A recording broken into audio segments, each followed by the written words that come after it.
freedom, man. That's what it's all about.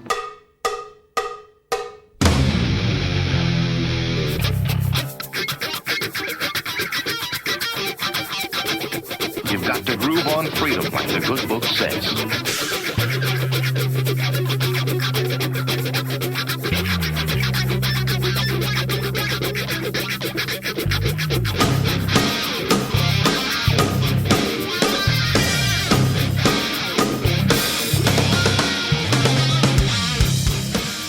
Welcome.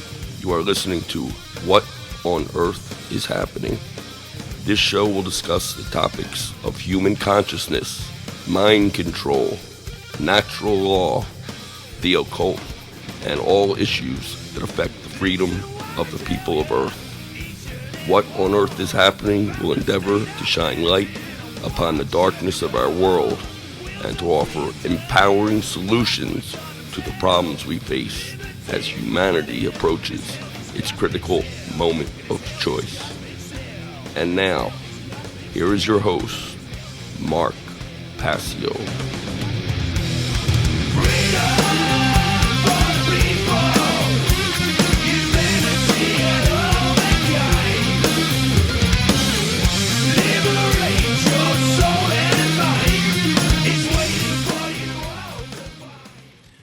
Welcome, one and all. You're watching What on Earth is Happening. I'm your host, Mark Passio. My website, whatonearthishappening.com.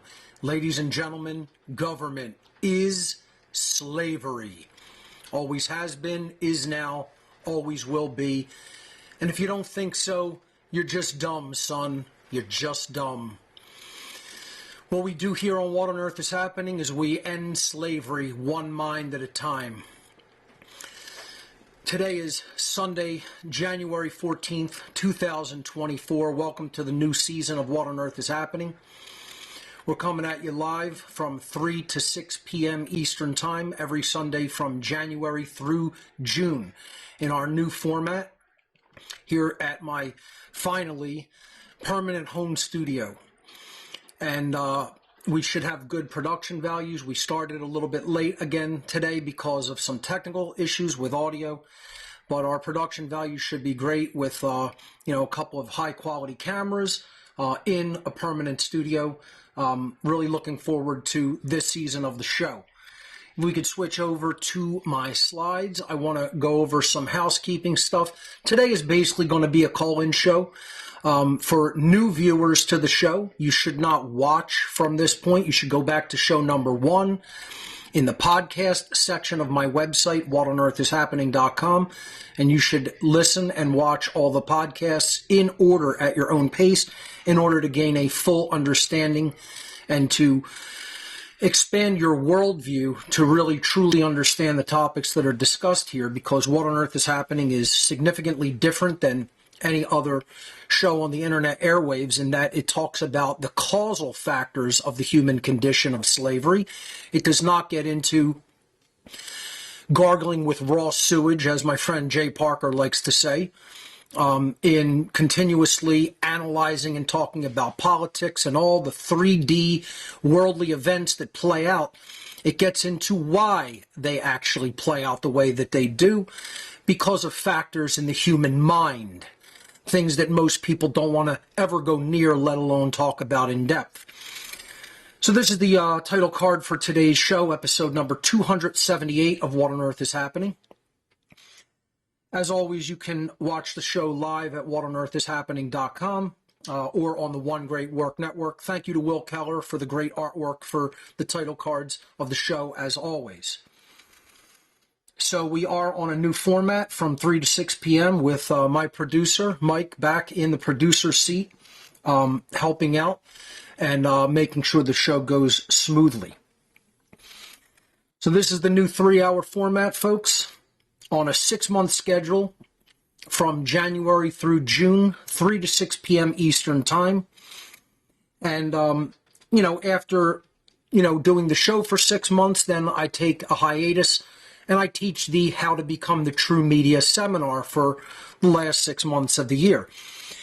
Quite frankly, I want to say that How to Become the True Media is really something that have come to truly look forward to every year.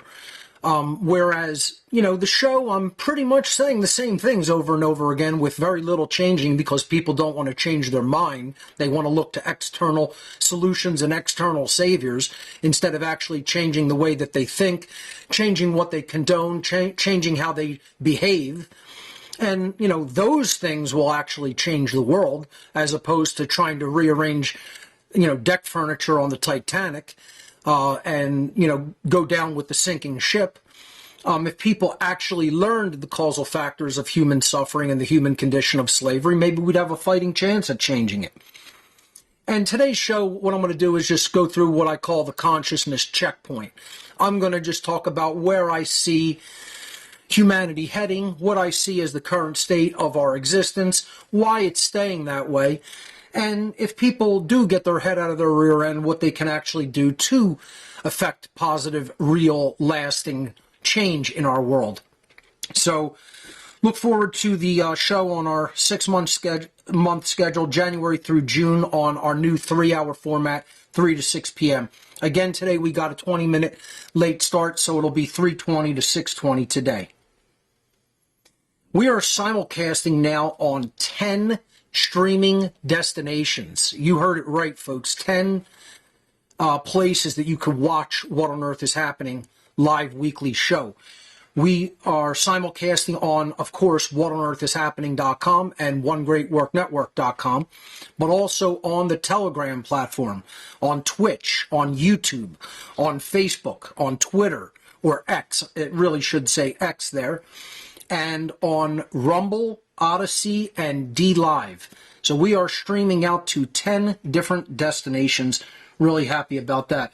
If we could briefly, no, that's okay. I'll just move on. Some of the unfortunate news that I have is my smaller and youngest dog, Miss Cheddar. They're shown in the pink sweater. They're on the right. Unfortunately passed in early November, on November 2nd of this year. My older and slightly larger Chihuahua, Mr. Wah, had passed back in 2001, in March of 2001. There's a great shot of both of them. So I just want to let folks know that, Cheddar passed on. Wonderful dogs, just great companions. And, I very deeply miss them both. This is the new home studio, folks. I'm sitting at that chair in the back there. Mike sits over at the producer's desk.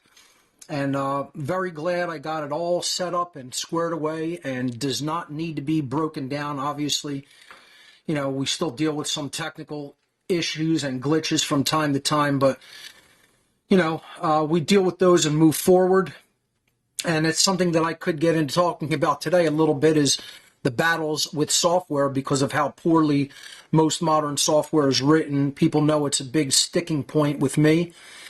Most people don't even understand why that's important because they don't understand how minds are changed in the world through alternative media.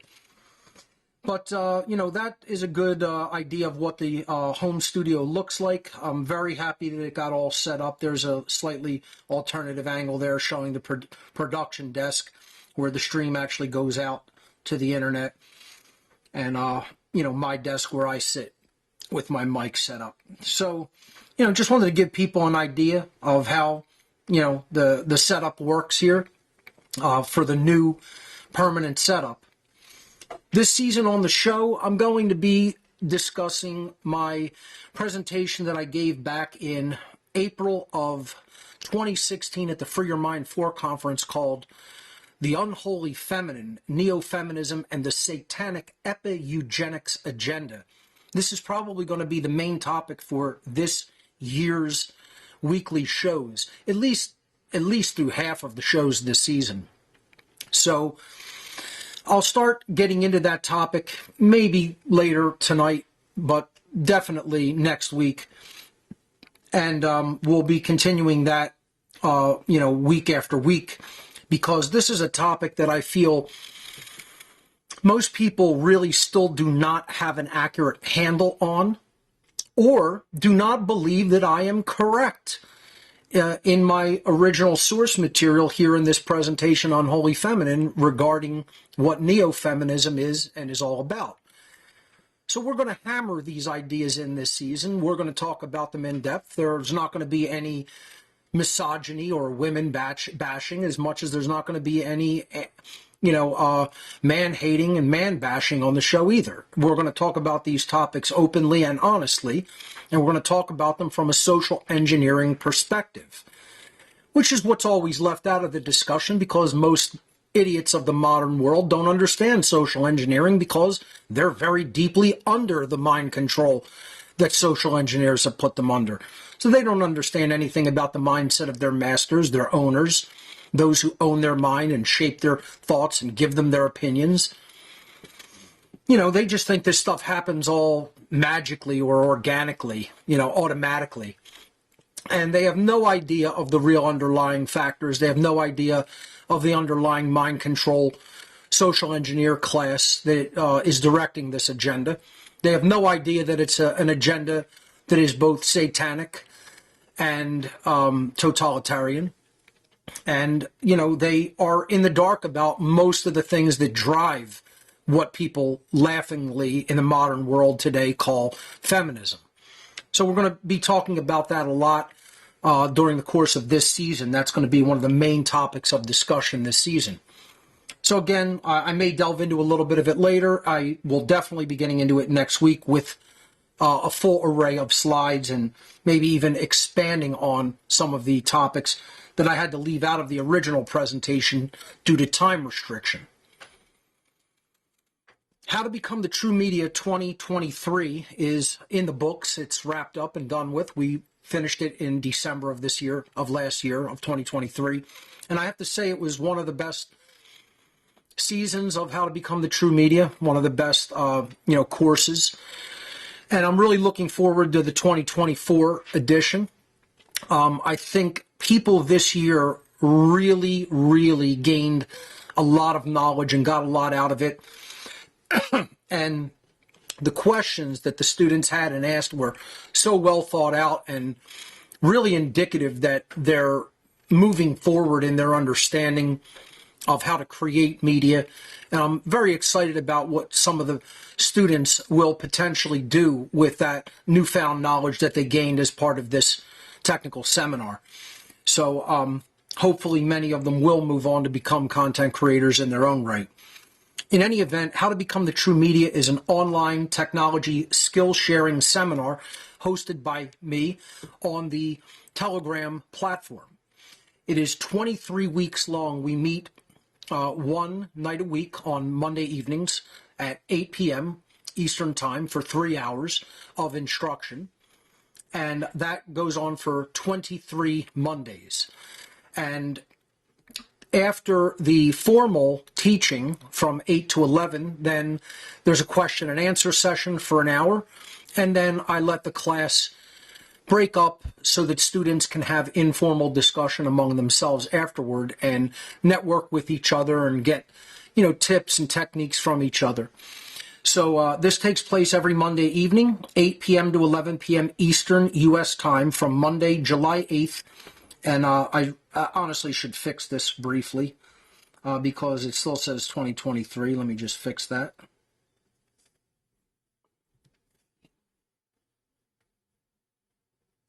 There we go. Okay, you could switch back to it. So from Monday, July 8th, 2024 to Monday, December 9th, 2024 for a total of 23 class sessions. There is limited space available in this year's How to Become the True Media seminar. Enrollment will open Monday, April 1st, 2024 at midnight. Midnight, April 1st, 2024. Enrollment will open at howtobecomthetruemedia.com. Folks, if you are interested in learning the techniques, learning the technical ability to get the word out there into the ethers, to reach out through modern media to your fellow human beings, to teach them natural law, objective morality, the condition of human slavery through government, and really help to get their mind out of their limited ways of thinking, then How to Become the True Media is absolutely an essential seminar that you're going to want to look at and possibly take.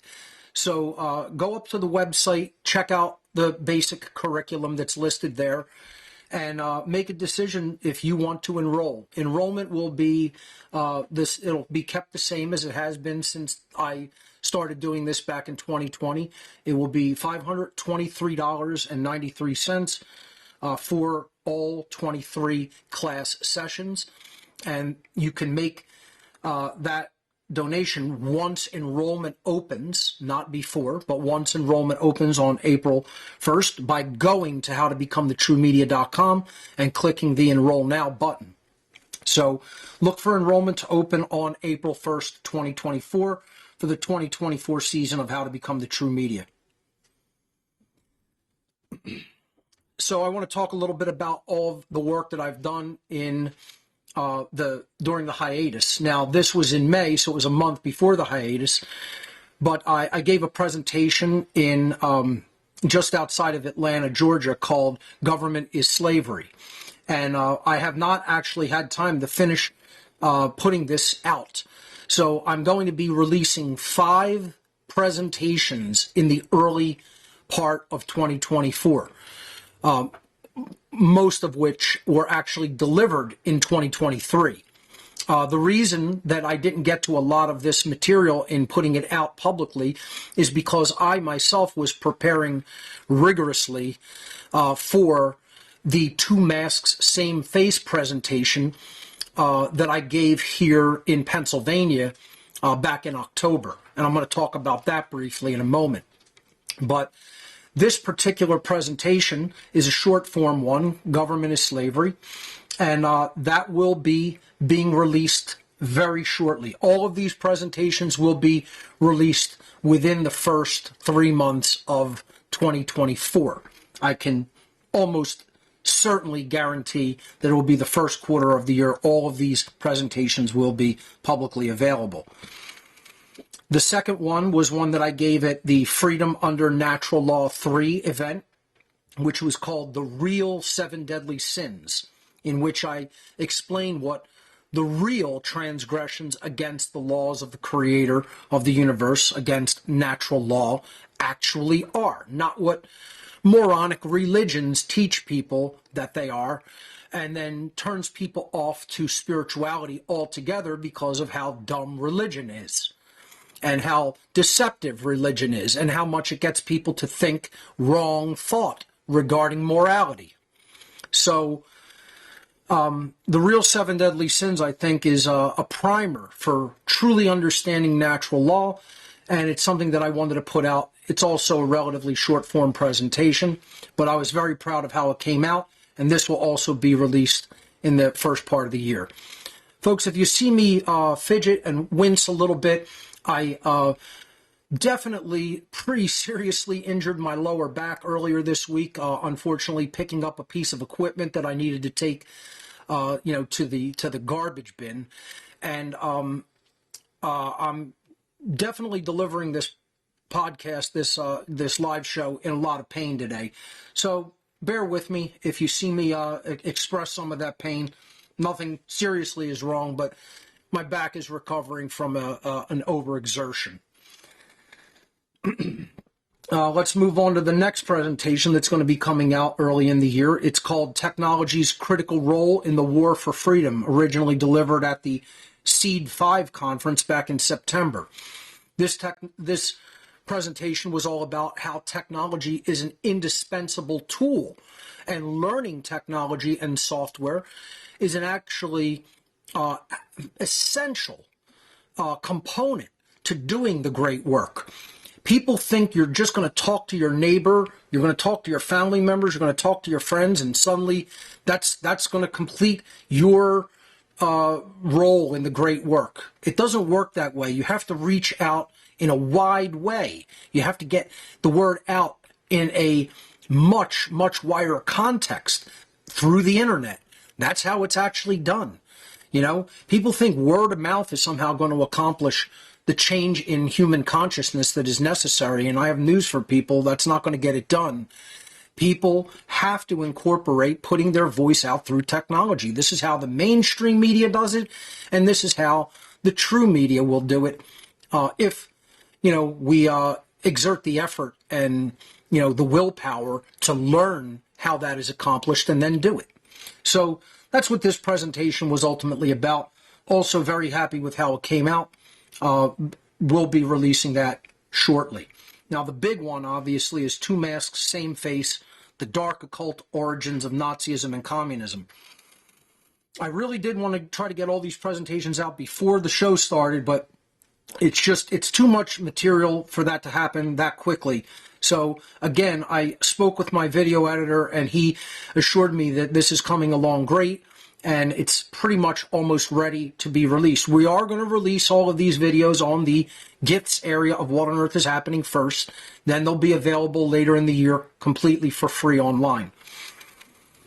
I want to talk a little bit about Two Masks because it was one of the most important presentations that I've ever delivered. This was an all-day special event in Exton, Pennsylvania back in October.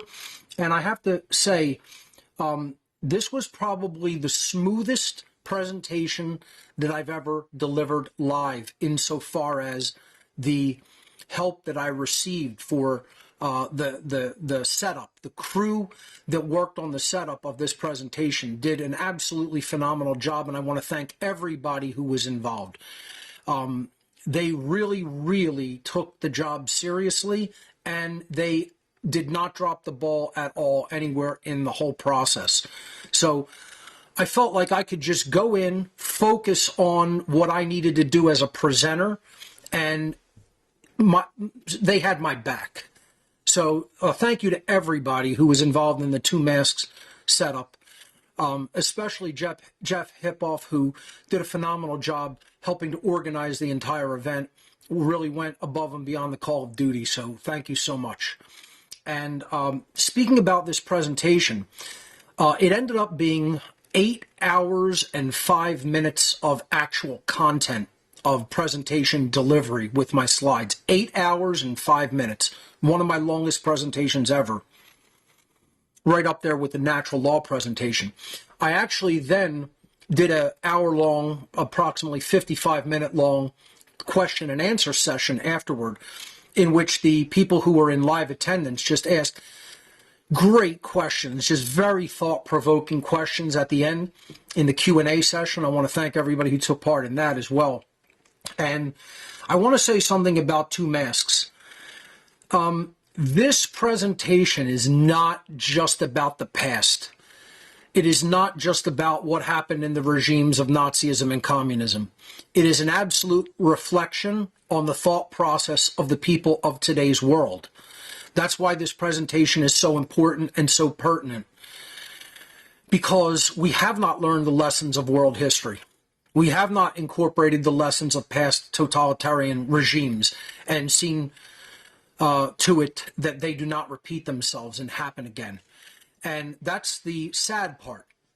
When I was researching for this presentation over the last really few years, but intensively researching in the last months before the presentation, reading many books, looking at many websites, watching many videos, and then building the slides for this presentation, which I think it had more slides than any presentation that I've ever delivered. I don't think, I know. It was well over 300 slides.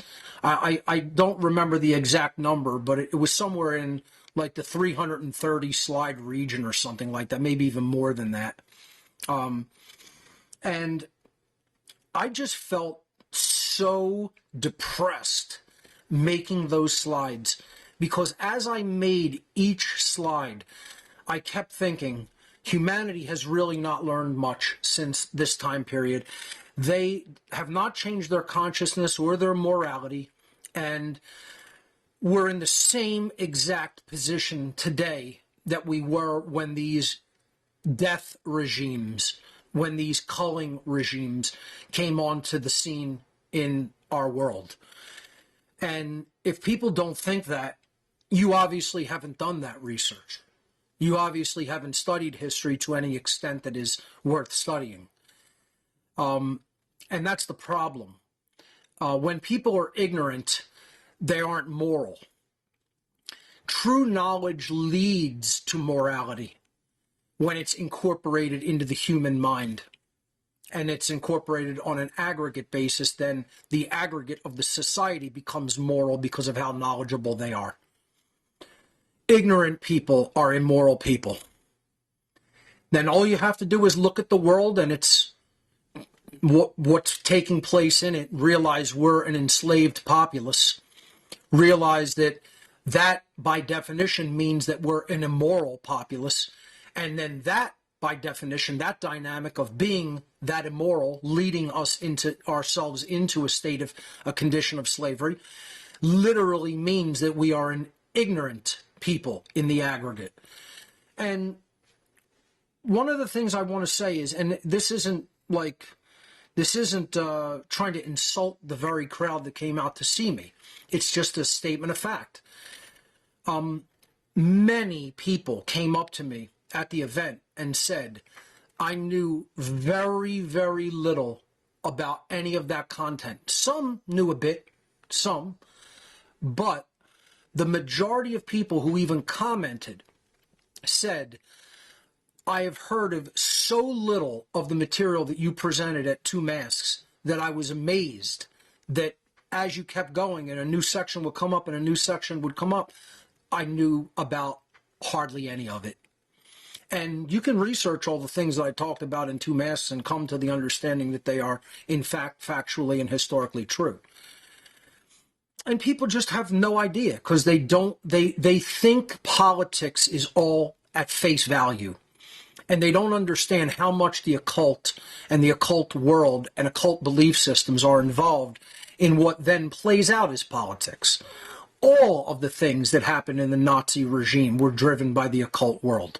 All of the things that happened eventually politically in the communist regimes of our world originally began and started in the occult world.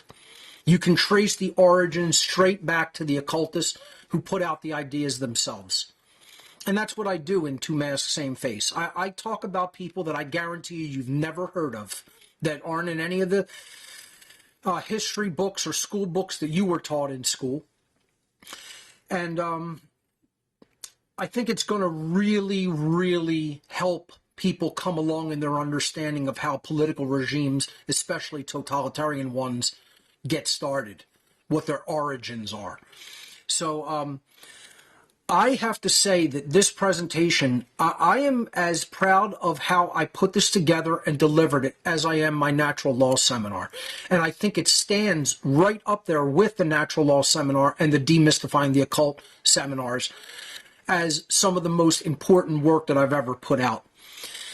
So I know a lot of people are going to be able to get some good research material from this very presentation. It's an amalgamation and a condensation of material that took me over 20 years to learn. So to put it down into an 8-hour presentation, I think is pretty good condensing of information. So look forward to Two Masks, Same Face very shortly. I'm not going to give an exact date, but like I said, definitely within the first quarter of the year.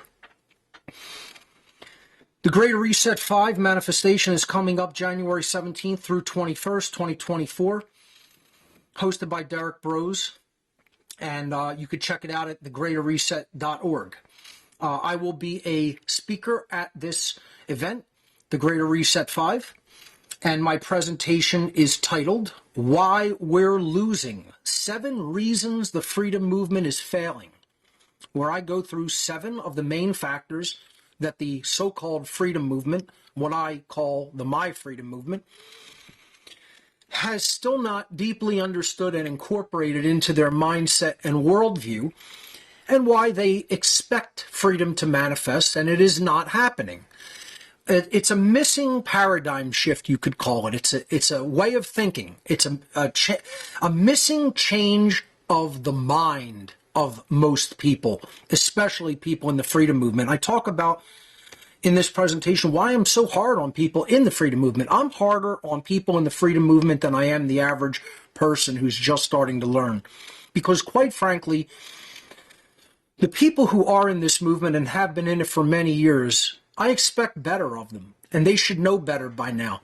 And I'm going to belabor this point for a moment, talking about this presentation. I'm not going to give away all the things that I talk about in it, and it's under 1 hour, so it's a short form presentation in and of itself. But I want to talk about, some of the dynamics of the freedom movement and just about people in general and how they operate according to the same mindset and expect things to change. This is like part of the consciousness checkpoint that I'm want to talk about in the first couple hours of the show today.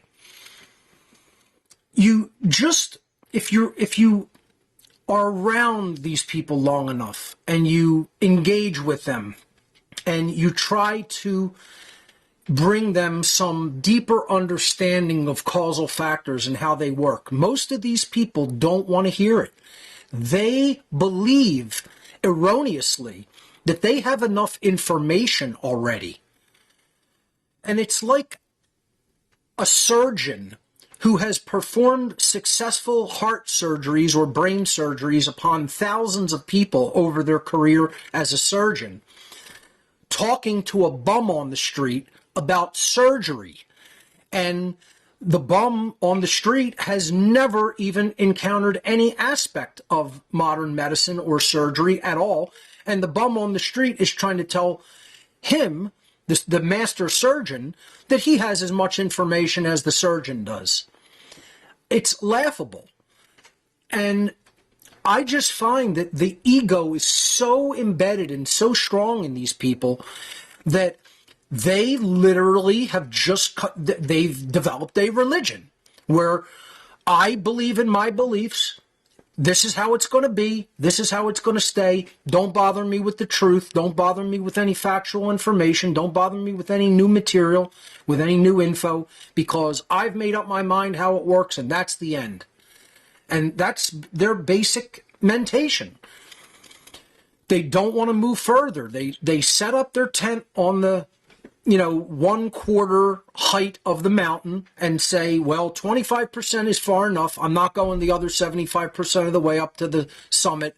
I'm going to encamp right here and I'm not moving. And they believe that's going to get the job done. They believe that's going to get them all the way to freedom, which is at the mountain peak that they say they don't want to go to.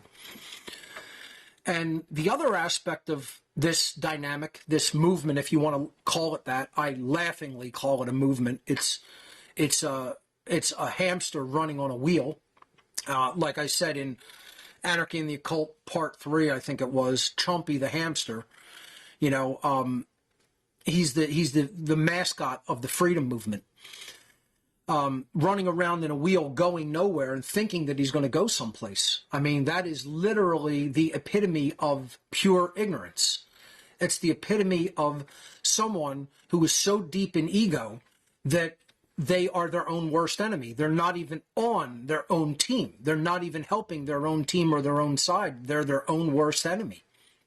And the other dynamic of this is social media influencers that are either have been awake to the control dynamic or are newly awakening to the system of slavery in place in our world. And they do the exact same thing. They have a limited hangout where they're basically saying the same things to each other.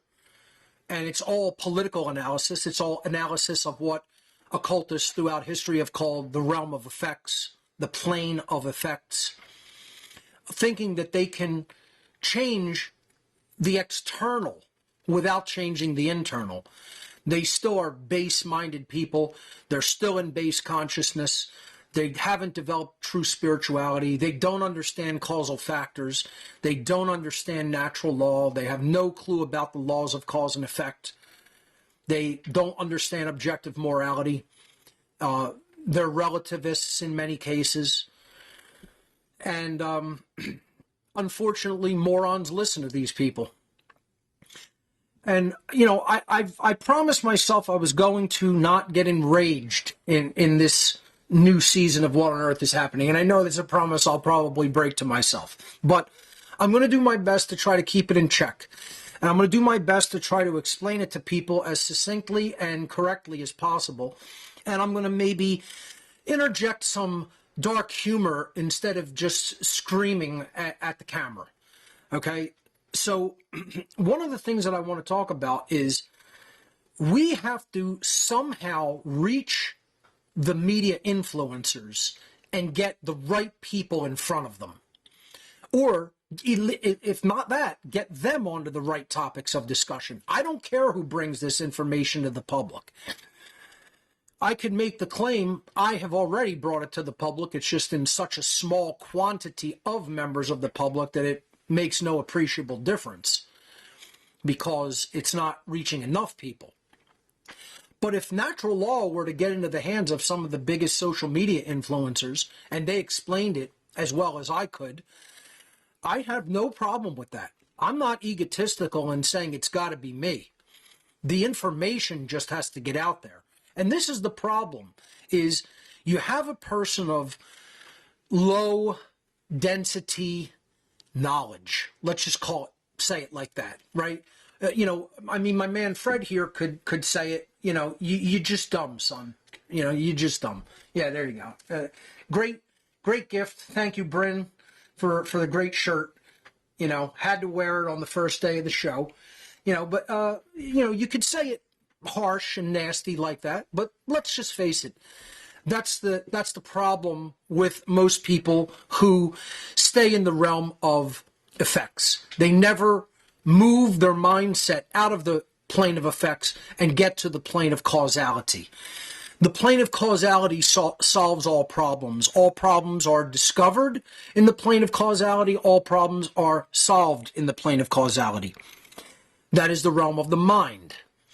Problems must be solved at a higher level of consciousness from where they were created from.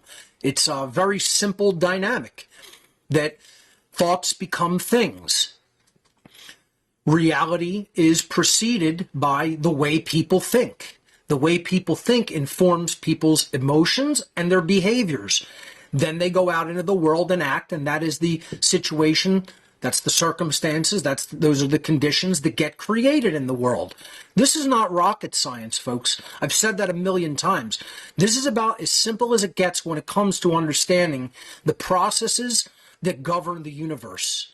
And these things are not eternal unknowns. The creator of the universe did not develop the universe, did not create the universe and all the laws of nature to torment us with the unknowability of their operation. I'm sorry, but the way things actually work in nature can be discovered and understood. And if you don't think so, once again, you're a solipsist. And you're just dumb, son. I mean, the problem with the freedom movement in general, and the problem with all of the alleged influencers that are out there, they're influencers, but not for the better. They're influencers of people who are, unfortunately, even less informationally dense than they are, meaning they have even less knowledge about how the world really works.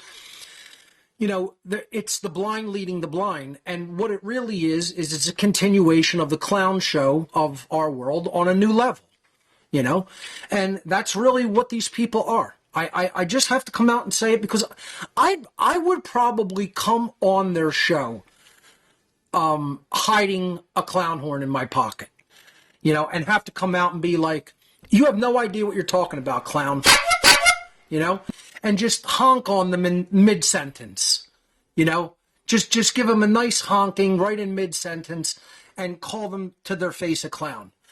And maybe that'll get me more hits. Maybe I'll get more social media followers by just going on a big influencer show and breaking out the slide whistle and being like, oh, that's what you think? Here's what I think of that. That's really what they need. They need to be insulted to their face live on the air. And I get maybe that's not going to get someone like me onto one of their shows to reach hundreds of thousands or millions of people like they have. And that's really the problem. The problem is no real wisdom's getting out in front of the people who follow these morons. Okay? It's the blind leading the blind. It's the dumb leading the dumber. It's the clown leading the lesser of the clowns. Or maybe, more correctly, I should say the greater of the clowns. It's the clowns leading the clown here. Some of the influencers out there under their desk, they got these, and then when they kick them up on the table, they look like that, But for all the big social media influencers out there, you guys are clown shoes. You're clown shoes. You're not just a clown, you're clown shoes. And like I say, you wear the Flopperoos brand. We'll get them up on the What on Earth is Happening gifts area any day now so that the big podcasters can go and buy a new set of shoes. Because that's really what they are. They're just clowns. It's not you're just dumb, son. You're just a clown, son. You're just a clown. And it's really a shame because I don't really see that dynamic changing anytime soon because they want to appeal to the base common denominator. They want to appeal to the lowest common denominator. They don't want to really elevate people's minds. They don't really want to lift people out of darkness and ignorance and teach them objective morality and natural law and what a real wrongdoing is and what a right actually is. They don't want to teach. I will watch podcasts and internet shows and just all this analysis of the political and the financial and all of this stuff that these people actually believe is going to help. They actually believe that what they talk about the realm of effects, the plane of effects, is actually going to contribute to bettering people and bettering our condition as a species. You're laughable. And it's not even really truly laughable. It's sad. People should be crying about where alleged media influence is at in our world. It's junk. It's sewage. It's sewage. And not only should these people be ashamed of themselves, their followers ought to be ashamed of themselves for listening to the drivel pouring out of their mouth. Because that's what it is. It's stuff that can't help anybody. While I'm trying to make presentations that clearly explain to people what are the factors of the mind and how people think and what they condone, that they still do not connect and do not deeply understand are the contributing factors for slavery. I'm trying to tell people, I was on Jay Parker's show the other night on Revolution Broadcasting, or Revolution Radio, I'm sorry. And I'm trying to explain to people who listen to that network and who listen to his show, you are thinking and condoning things that continue to perpetuate your own slavery. And you still think that way. You've been thinking this way forever, and you've been getting the same result forever. And you haven't put 2 and 2 together and come up with 4, that it's the very way that you think and the very things that you continue to condone that are continuing to bring you the same result. This is how the laws of attraction really work. You think one way, you condone certain things, you do certain behaviors, and you get a certain result in your life. And in the aggregate, everybody gets that result. If you think differently and you condone different things and you do different behaviors, then you're going to get a different result. This is not rocket science, folks. Once again, this is the very, very basics of general mental health, general mental well-being, understanding how to think, applying the trivium, applying the quadrivium, coming up with the correct answer, and then applying it in your life. We are, as a species, we're not even any closer to know. Not only are we not closer to getting to those answers, we are farther away from those answers as an aggregate population of beings than when I started doing What on Earth is Happening. And that's what's sad to me. That's what's depressing to me.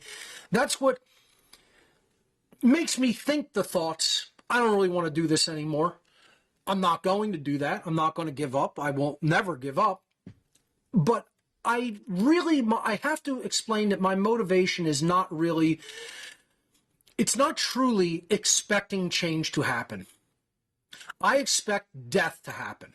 I expect more slavery, destruction, and death of people. Because that is exactly what they are bringing down upon themselves by continuing to think in the ways that they continue to think. They continue to believe that authority is real. They continue to believe that government is acceptable to even exist. They continue to think that morality is something different than what it actually is, and certain behaviors should be stopped and certain other behaviors should be allowed, when clearly they're in contradiction with the real laws of morality, those thoughts, those condonings, those behaviors. This is the problem, folks. People have not learned the actual definitive difference between right behavior and wrong behavior. They don't understand natural law and objective morality. And that doesn't mean, because I get depressed over the state of ignorance of our world, doesn't mean I'm going to just stop talking. I'll continue to talk and teach because it's the correct moral thing to do, but not for any other reason. I'm going to continue with What on Earth is Happening and One Great Work Network and How to Become the True Media, because it is the correct moral thing to continue to do, not because I expect the world to wake up. And if the world wakes up, then that's an added bonus, but I don't expect that. That is not what I think the outcome is going, how it's going to play out. Quite frankly, I think it's going to play out in a negative harvest and an extremely destructive world condition. And that's saying it lightly. I told people how bad it was going to get long before the pandemic, the plandemic, the COVID war, the COVID psyop, whatever you want to refer to it as, happened.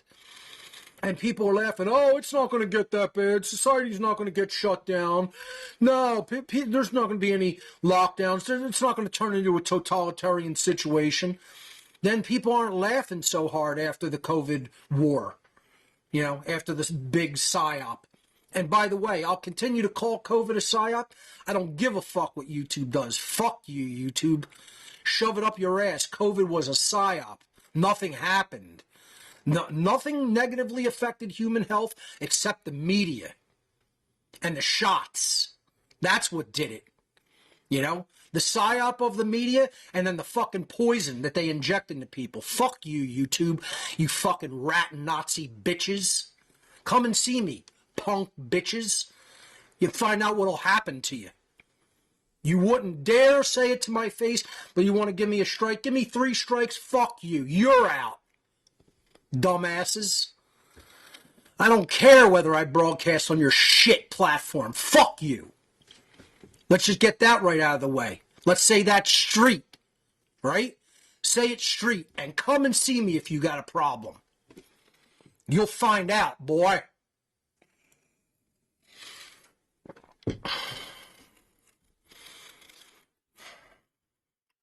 I'd turn you to powder with a bad back.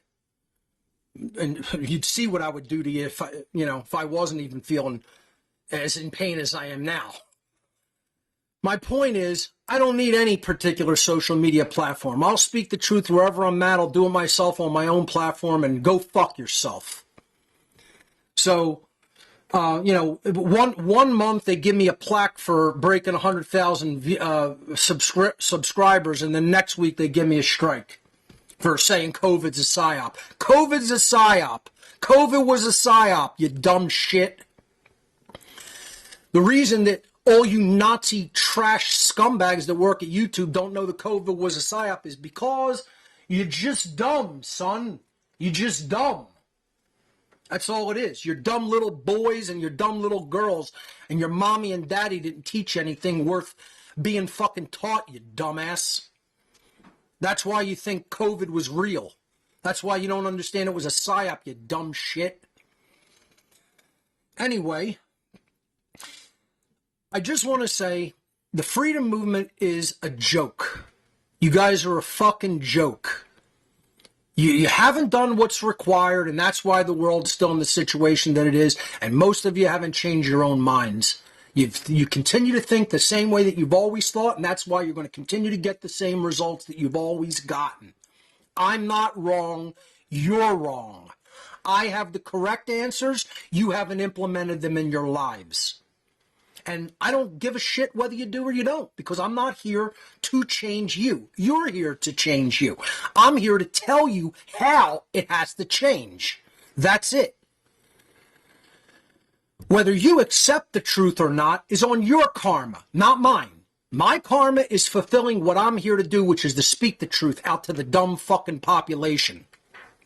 So I'll continue to do that because that's a fulfillment of my karmic destiny. And you guys can make of it whatever you want. Change or don't change. Accept the truth or reject the truth. That's all on your soul. It ain't on mine.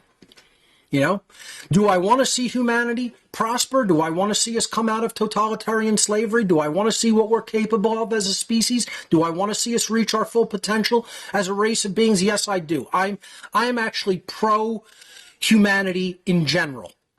What I am not is the pro is the current human condition and mindset.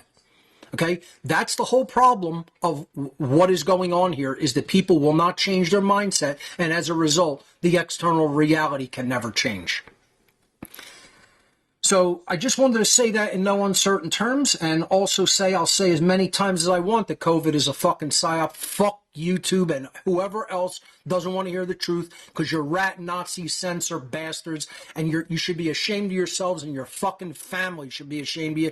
But unfortunately, your parents are the ones that made you that way, and they should be ashamed of themselves for shitting out such a fucking dolt as a kid.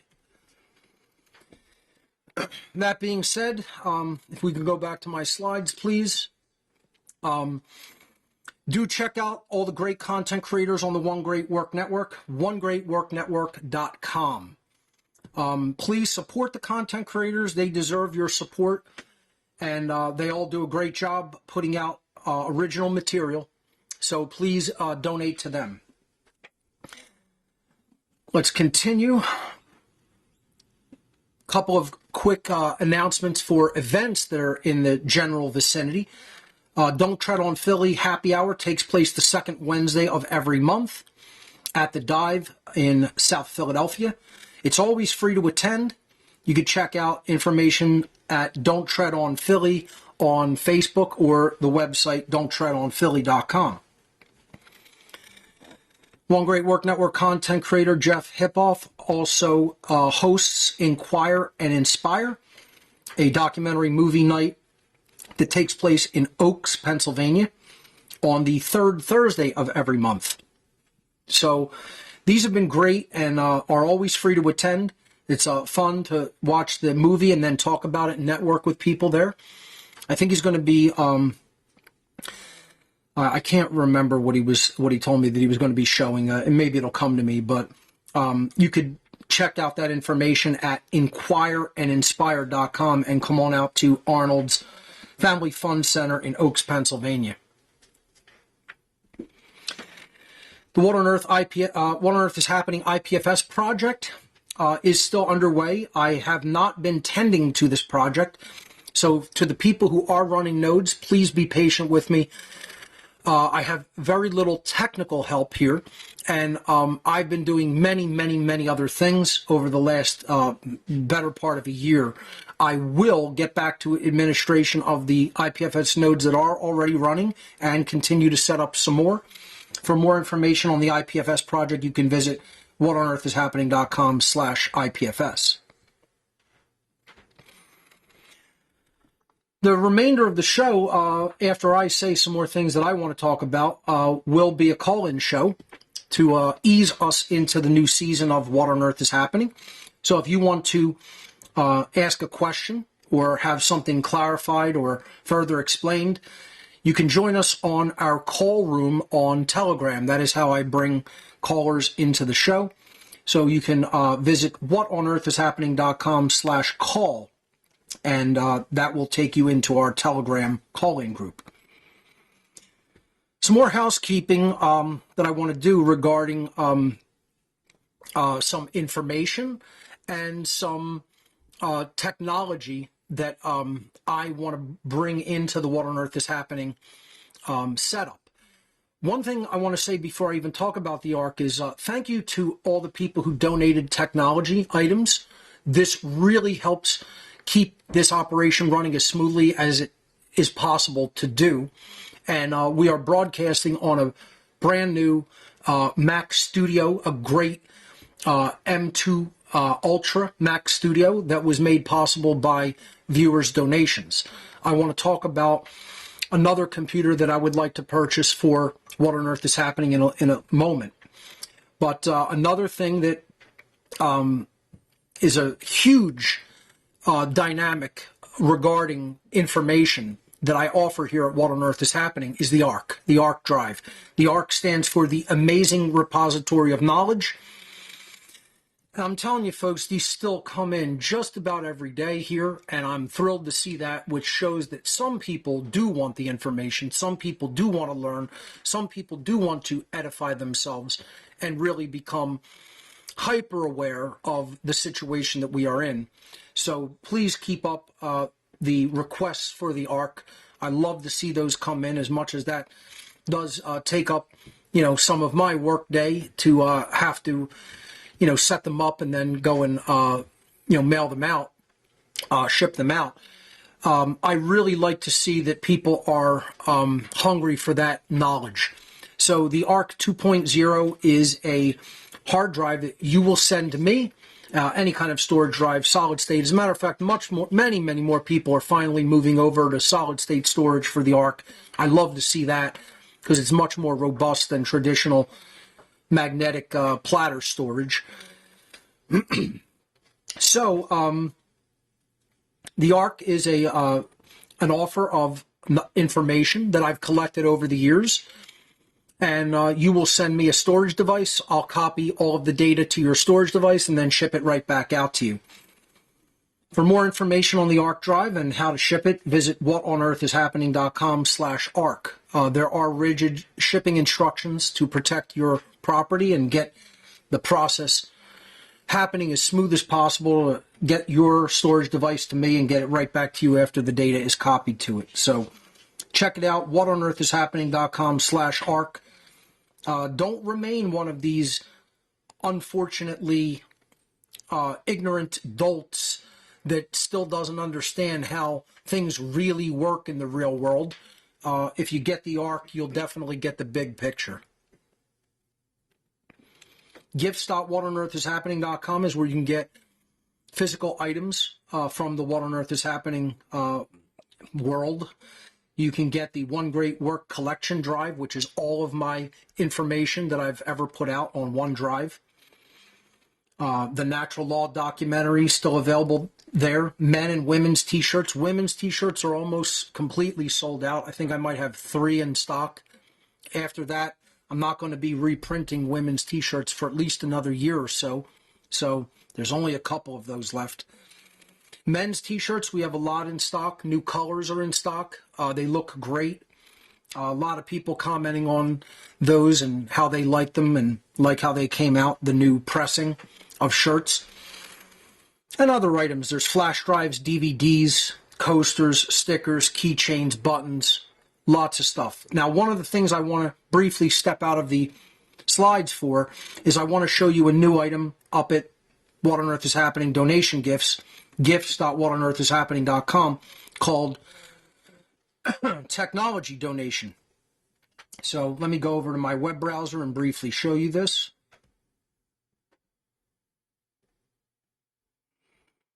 All right, I'm there. Thank you. So this is my website, whatonearthishappening.com. Okay, if you go to gifts, it just asks you, do you have the donation methods that are accepted there? And I have to actually update that because I actually implemented Zelle as a donation method. So I'll say yes, and that'll take me into the gifts area. So this is gifts.whatonearthishappening.com. If you click here on technology donations on the right side, or you could even go to categories right here and then click technology donations, you'll see there is one item up there for donation. It's called donation toward Mac Studio 4 Excuse me, folks. I just had a bolt of pain go through me. The item says donation toward Mac Studio for Mark Passio. So that's the item. We successfully got the donations in for the Mac Studio for this very studio. You saw the picture of it on my producer's desk, and it's working very well. It's a speed demon, I have to say. Very fast machine, very efficient machine. That being said, I would like to get another one for myself. This is not one that I use for my work. This is basically for the show in my studio. At my desk, where I do most of my production and where I do most of my creative work and also do my office work in my main office, I have an aging Intel Mac, and I'd like to update it to a Mac Studio. So I've put a donation here for large technology items required for What on Earth is Happening. You can make a donation from $50 through any $50 increment up to $500. We actually have already received a $100 donation toward the new Mac Studio. I'm going to get a pretty high-end one. I'm going to spec it out for the one on my desk. I spec this one out here in the studio pretty well too, and spent about $5,500 on it. Which 5,000 was donated. This one I'm going to try to spec out even a little bit higher, and I may even wait until Apple releases the M3 version, because the rumor mill speculates that that may be being released in June of this year. So we'll see. Maybe I'll get it if the donations come in quickly. Maybe I'll wait until June. But there is that technology item there on gifts. So we've raised 100 out of 6,000. Long way to go, but that is up there. Just wanted to mention that. I'm going to switch back over to my slides. If you can go to an intermediary. There we go.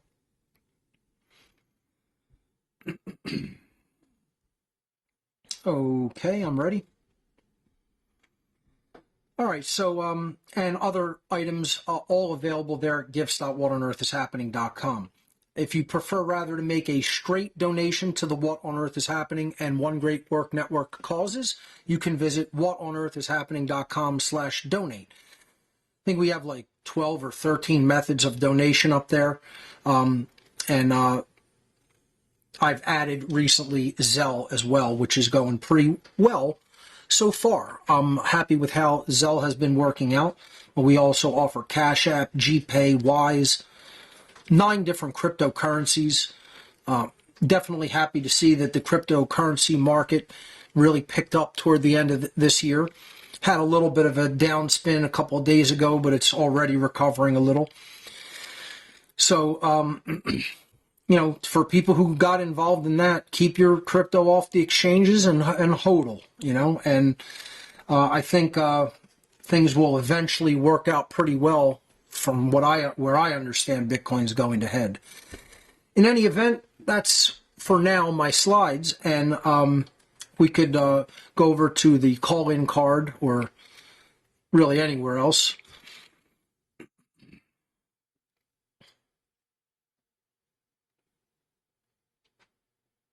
There we go. Okay, I will get ready to take some calls. Briefly, before we do that, because we're almost at the halfway point of the show, I just want to make an appeal to people, because the main thing that's really going to push the envelope forward with all of this is, don't be halfway in your understanding or your knowledge. When I tell people to go through the podcast, just go ahead and do it.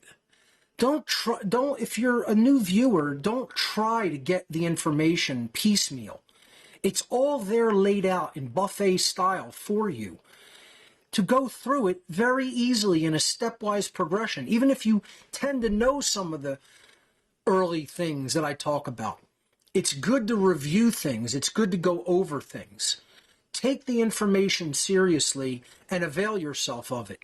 I don't put all my old podcasts up on my website for my health. I put it up there so people can go and listen and watch and learn. You know, I think I've done one of the most complete jobs of archiving my information all in one place with infographics, with slides. You know, take advantage of that while we still have the internet. And then realize what the big picture is. The big picture is not just that you know it, not just that Mark Passio knows it, not just that some people out there know it. The big picture is reaching out to others. Go to other people with that information, but do it in the widest way possible.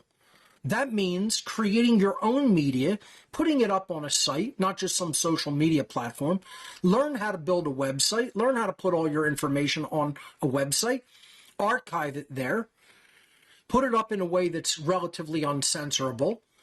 And then start distributing that website to as many people as you can and get them to learn from it. If not, turn them onto my website. Turn them onto the One Great Work Network. We have to become influencers ourselves. Once we understand what's really going on and know what the truth is. You know, it's about getting the information under your belt, then reaching out to other people with it. All right, so let's go to your calls and see what you guys want to talk about. Let me close up some things here and get ready. All right. I'm just going to quit a couple of items here and put my headset on. We have plenty of people in the call-in room. Great. I'd like to see that. All right, I'm all set.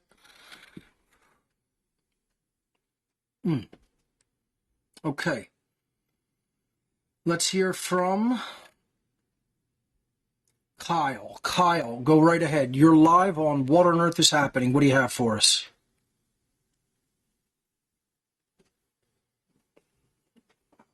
Kyle, you have to unmute yourself with the microphone button in the call window. Try it again. There you go. Yes, I can.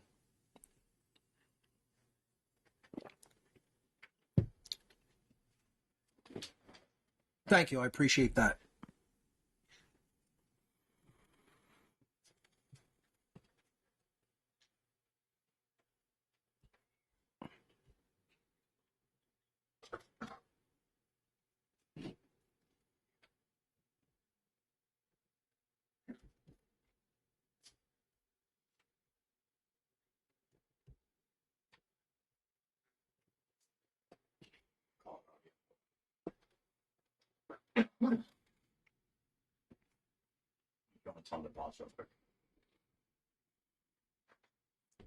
Yes.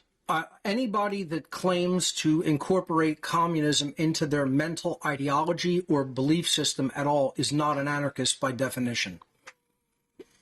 Because the definition of communism is control of resources and goods and services and the distribution thereof by the state itself. Now, most communists will tell you that they only would want to do that to the extent that the state would self-dissolve. If you really read Marxism, they believe that they can give some type of a control system all power, and that would lead to its powerlessness. Powerlessness. So think about that. You're saying, I'm going to make, in a dynamic of people, let's just say that you are to make one person all powerful. And in the next breath, you're going to say, if we could switch there to the call-in card, because you don't need to show any of my screen. There you go. Or just the logo, whatever you want to do. Just talking to my producer for a second. You're the guest. Okay, so you're saying the guest voice may not be coming through to the live stream? Correct. Make sure it's unmuted. Yep. All right, give me a moment. Sorry, Kyle, we're having a problem getting your voice through the live stream. Give me a moment.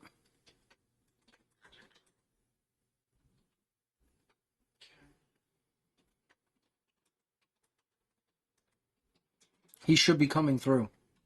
There's nothing really that I can see that needs to be done there. 1 second, I'm just gonna do the same thing I did before. As far as, property. So that should be scan converter. Bear with us on a technical issue here. Yeah, no worries. Let me know if you want me to test it. Okay, can we get this audio one more time? Can our guest try talking? Can you say something? We're going to try again. Yeah, testing, 1, 2, 3. No, it's not. It's not coming through correctly. Okay, you can see that too. Yeah, hold on. Okay. All right, I'm not gonna talk anymore. Say something again, please. Testing, 1, 2, 3. He's coming through now. Awesome. Great. Sorry about that. No problem. Again, we do encounter some technical hiccups, but we try to work quickly to solve them. And it's a learning experience, and part of it is just this whole dynamic of software is just written poorly. You can do everything perfect in your setup and still develop problems because the software just has bugs and glitches in it. And this is part of people's inability to really think clearly these days and follow things through in a logical progression and do it right and do it in a way that shows pride in their work. So I want to just, I don't want to understate your question. I'd like you to pose it again, and then I'll go back to giving my answer. So if you could repeat the question for the listening audience, go right ahead. Yeah, absolutely. Okay, so yeah, my question was, I know that you would distinguish your idea of an ideal anarchist society as different from how communists would characterize their communist utopia. Right. But I wanted to see how you would really clearly distinguish Excellent question. between the two. Excellent question. And I did talk about this in Two Masks. Also in Fake Ass Anarchists, I talked about this dynamic rather extensively, even on the podcast in 2 seasons ago when I went over Fake Ass Anarchists in depth. I got into this dynamic.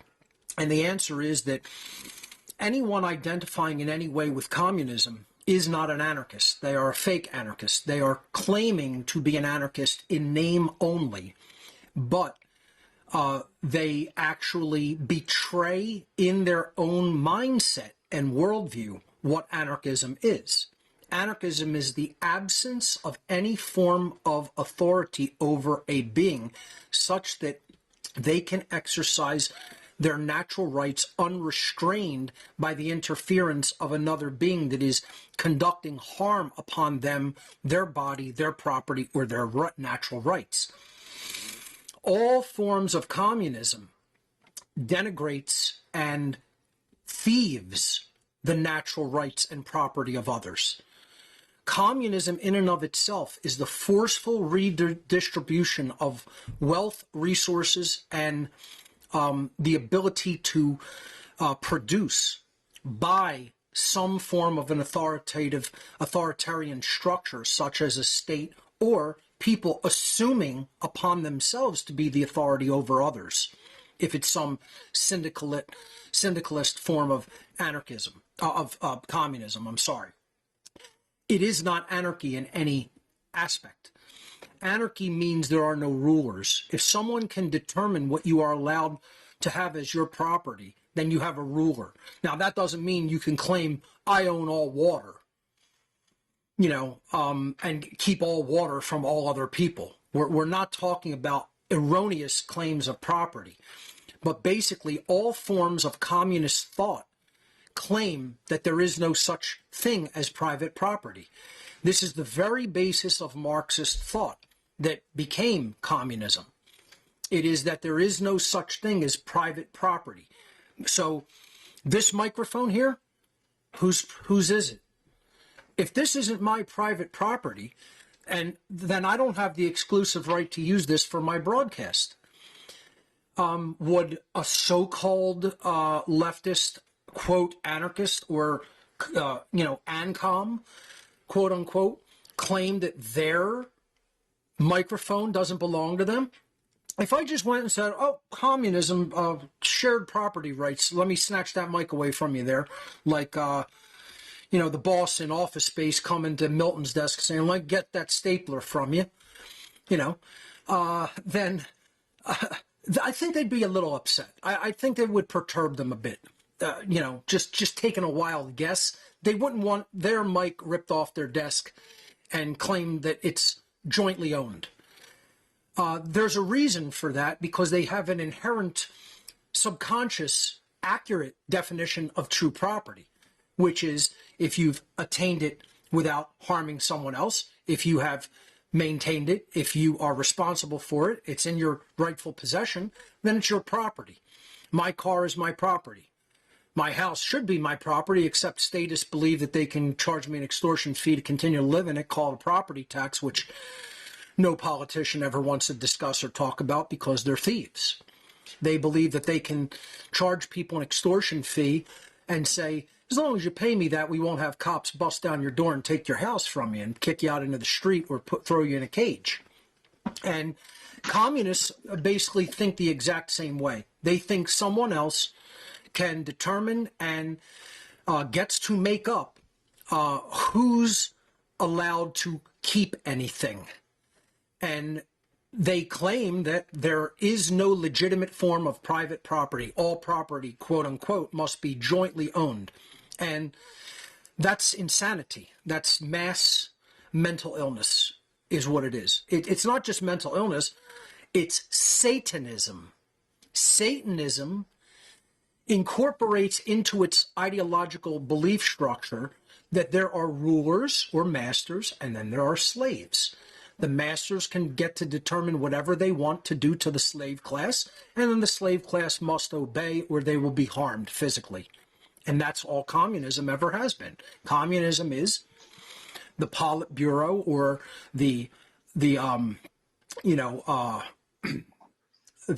heads of the party get to determine how resources are allocated and distributed.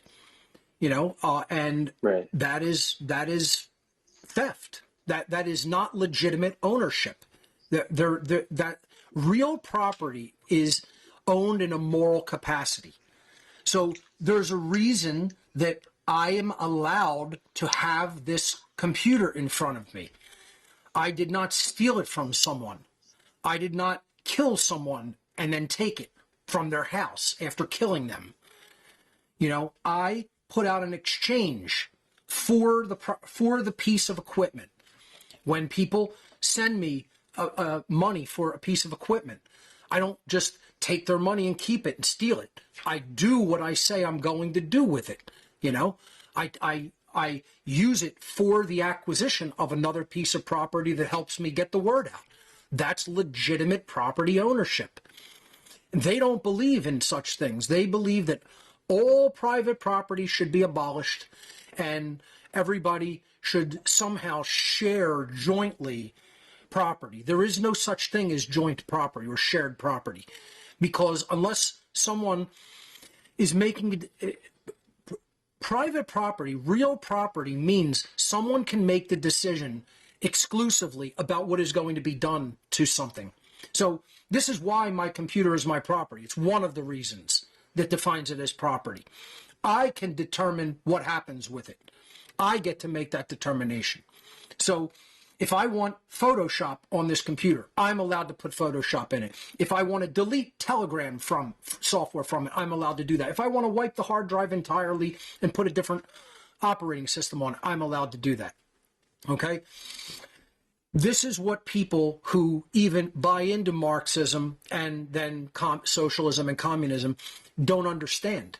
They don't understand what rightful, lawful property under natural law is and how it works. They believe that people can just take what they want from other people and declare it as their property because they say they need it. And I agree that people shouldn't be so selfish that we create a world of haves and have-nots. I'm not saying that. I'm not one of these emotionless, bitter people that says, I don't really care if there's thousands of homeless people that have no resources.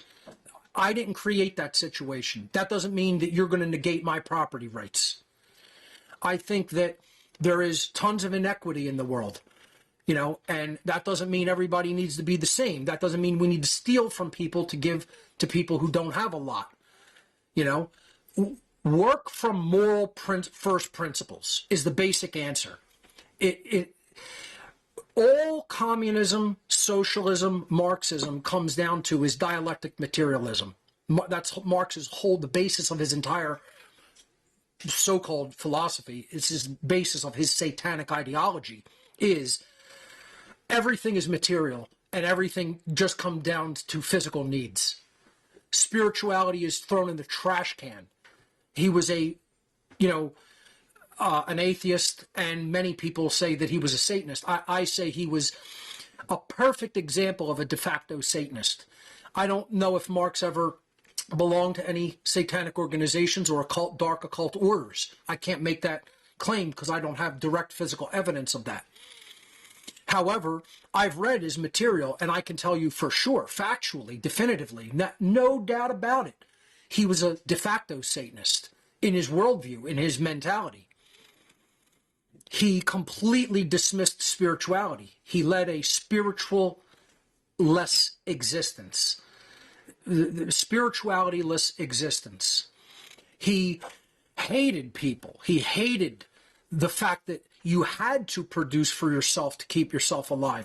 He thought that nature was a prison, that God, if there is a creator, and he did believe in a creator, actually, he really wasn't an atheist. He claimed to be, because in many of his books, he states, my entire ideology and way of living and existing is for revenge against God. He literally stated over and over again that he wanted to destroy the Most High. He wanted to destroy the Creator. He wanted to insult and usurp the place of the Creator and bring the Creator down, because his worldview was that we have to work to maintain our existence, and by definition that constitutes a prison.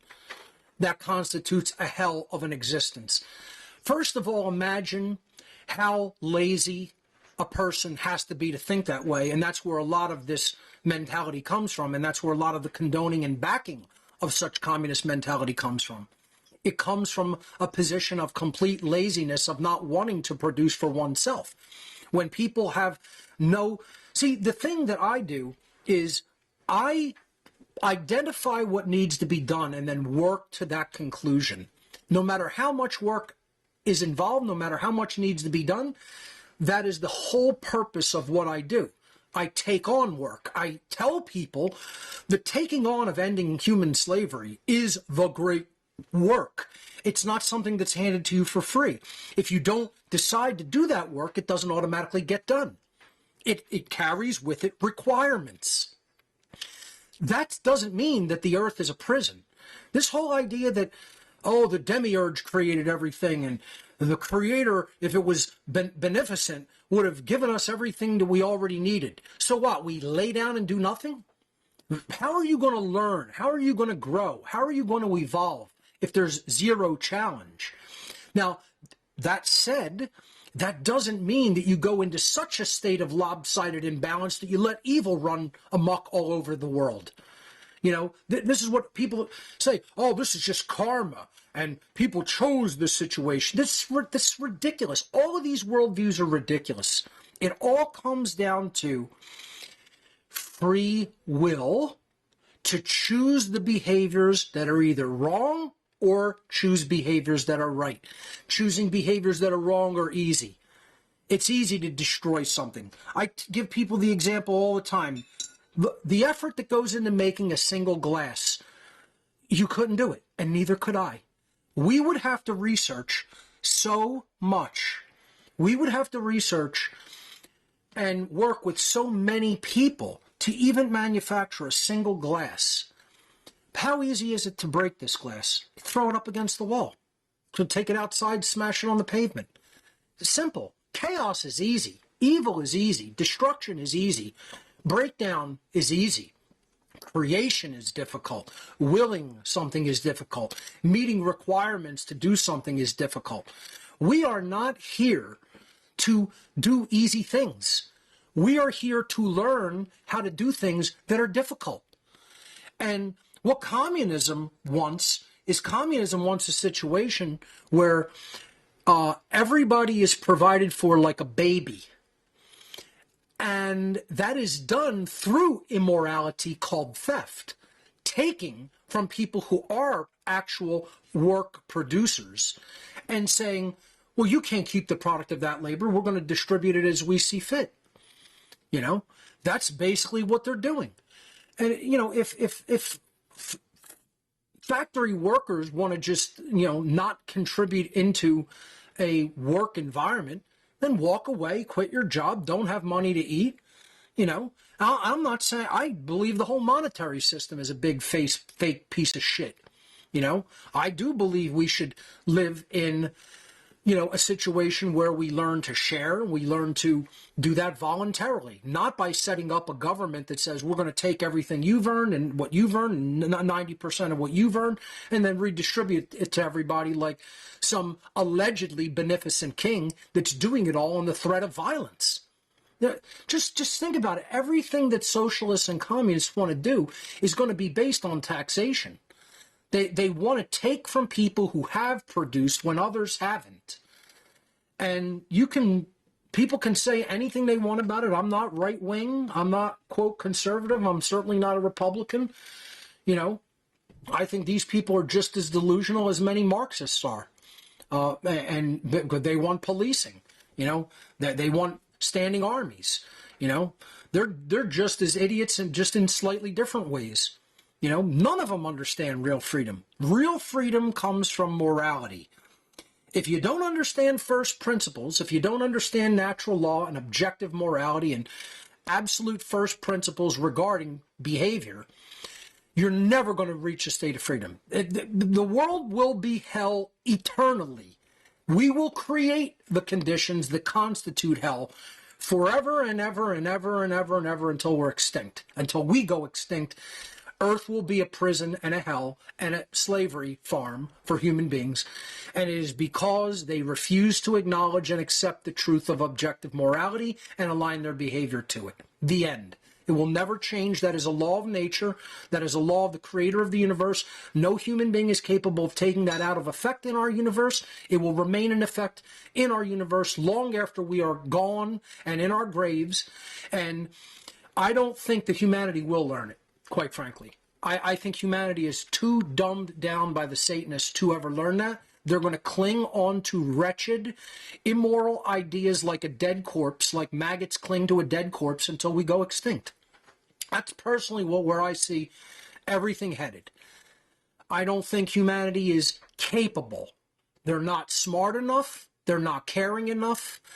They're not courageous enough. They don't have the information they need. They think they have the information they need, and they don't. They think they know all that they need to know, and they don't. And I see us going into not just a dark place, but absolute hell. And richly and completely deserving the hell that we're going to go into because we refuse to change our thoughts. And we continue to think ridiculous things like government's a good idea, government is moral, government has the right to exist at all, communism will ever work, Nazism would ever work, socialism would ever work, any of it. It's just almost all the ideas that people of this world think are the purest shit that has ever been thought. It's just absolute nonsensical shit that has nothing to do with first principles. If you want to get to first principles, the first thing you ask is, am I taking something from someone else that doesn't belong to me? That's it. That one question will guide you to all truth regarding human behavior. All you have to do is say, in doing this behavior, am I taking from someone else something that I don't have the right to take? So let's look at policing. when a law gets passed and they're ordered to go and follow that order by politicians, and they do something that is actually immoral to another person, what are they doing? They're stealing their rights. They're stealing their well-being. Oftentimes they're stealing their bodily autonomy and their health, and then they're physically stealing their freedom from them. Cops are thieves in almost every behavior that they do, because almost every behavior they're commanded to do is an immoral order. Like, go and seize that person's house because they didn't pay property tax. Go and lock that person up because they put a substance into their body. Did they harm anybody else? No, they put a substance into their body that was outlawed, and you're not allowed to put into your body because your master says so. So cops do immoral things all the time on orders, and their entire institution is based upon that. Communism is practically no different. It's people saying, we're going to go and seize these resources because we say we need them. And other people, we say can't have them because they have an overabundance of them. So we're going to equal it out by theft. That is not the way you handle anything. You don't go and do something that is morally wrong because you're saying someone isn't sharing enough. Then maybe you should morally educate people not to be a fucking asshole that hoards way, way more than they need. People would come into this house and say, oh, what do you have 6 computers for? Because I need them. I require 6 computers to do what I do. Who are you to tell me that I don't have that requirement? You know, did I steal any of them because someone else has 10,000 computers in a business? No. I worked hard and contributed to people's lives, valued their lives through knowledge, and received donations, you know, or did other direct work to receive compensation to go out and buy what I need.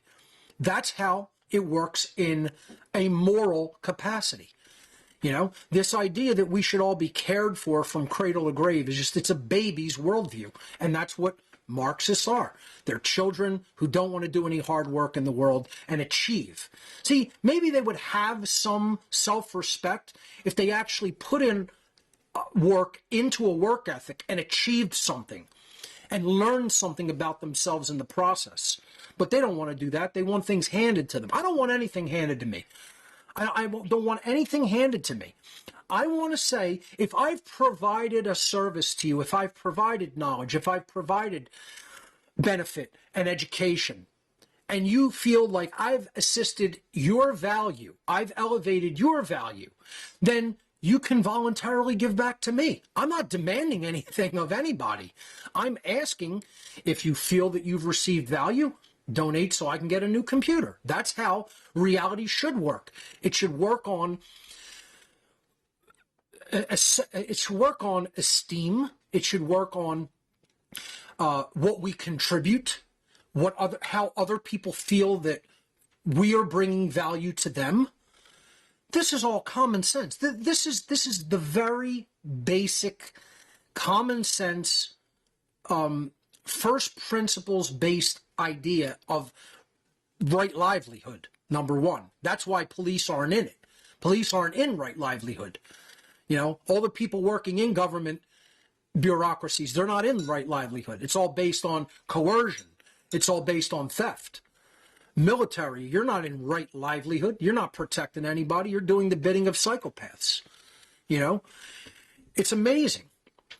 And I would answer them by just saying you got to get down to first moral principles. The end. You know, you learn what real property is, and you learn not to take it.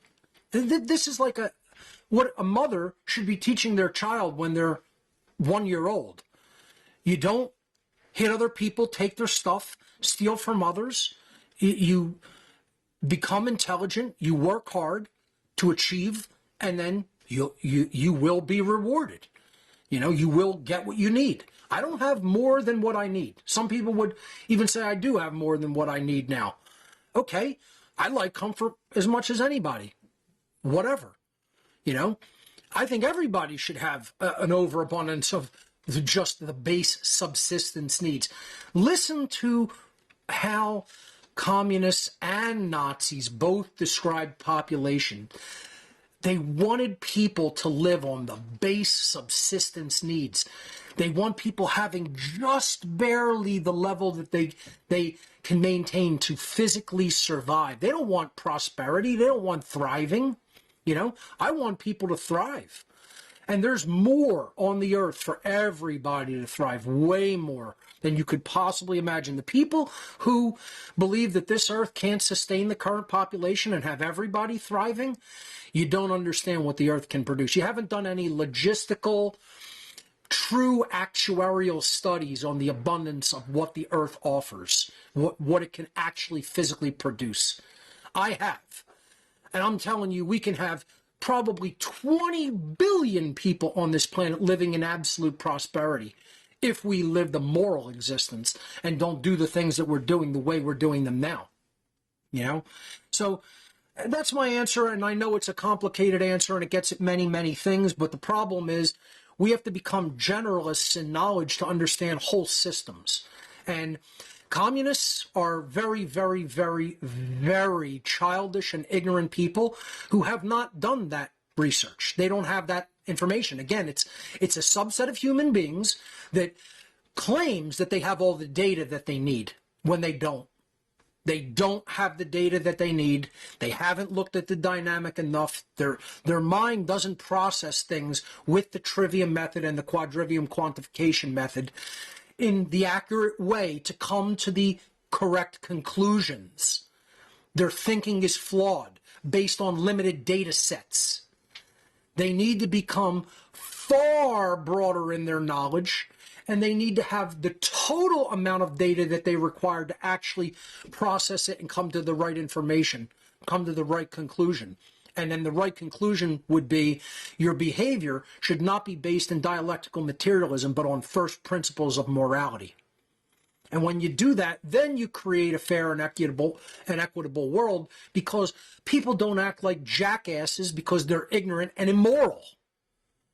Common sense. It's common sense. Once again, I know it works that way. Do I expect any of them to do that? No, I don't. They're going to remain ignorant fucking dolts their whole existence till the day they die. I don't have any hope in people. I place no hope in people. I am not here for people. I'm an agent of truth. Do that what you will. All that information I just laid out, people can do whatever the fuck they want with it. It has nothing to do with me or my karma. I know the correct answer, and I am correct. I'm not saying that I'm correct. I'm not telling you I'm correct because I believe it. I've done the work in the trivium process to come to the correct answer, and most people haven't. That's it. That doesn't make me special. I'm not special because I'm correct. The problem is, in a world where so many people don't even have the fucking trivium process in hand and understand how it works to get you to the right answer, almost everybody is incorrect. So I look like I'm somebody special for that, and I'm not. I'm just somebody who followed common sense and first principles to their logical conclusion. And I don't expect other people to do it. I expect them to stay dumb and die. That's what I expect coming for humanity.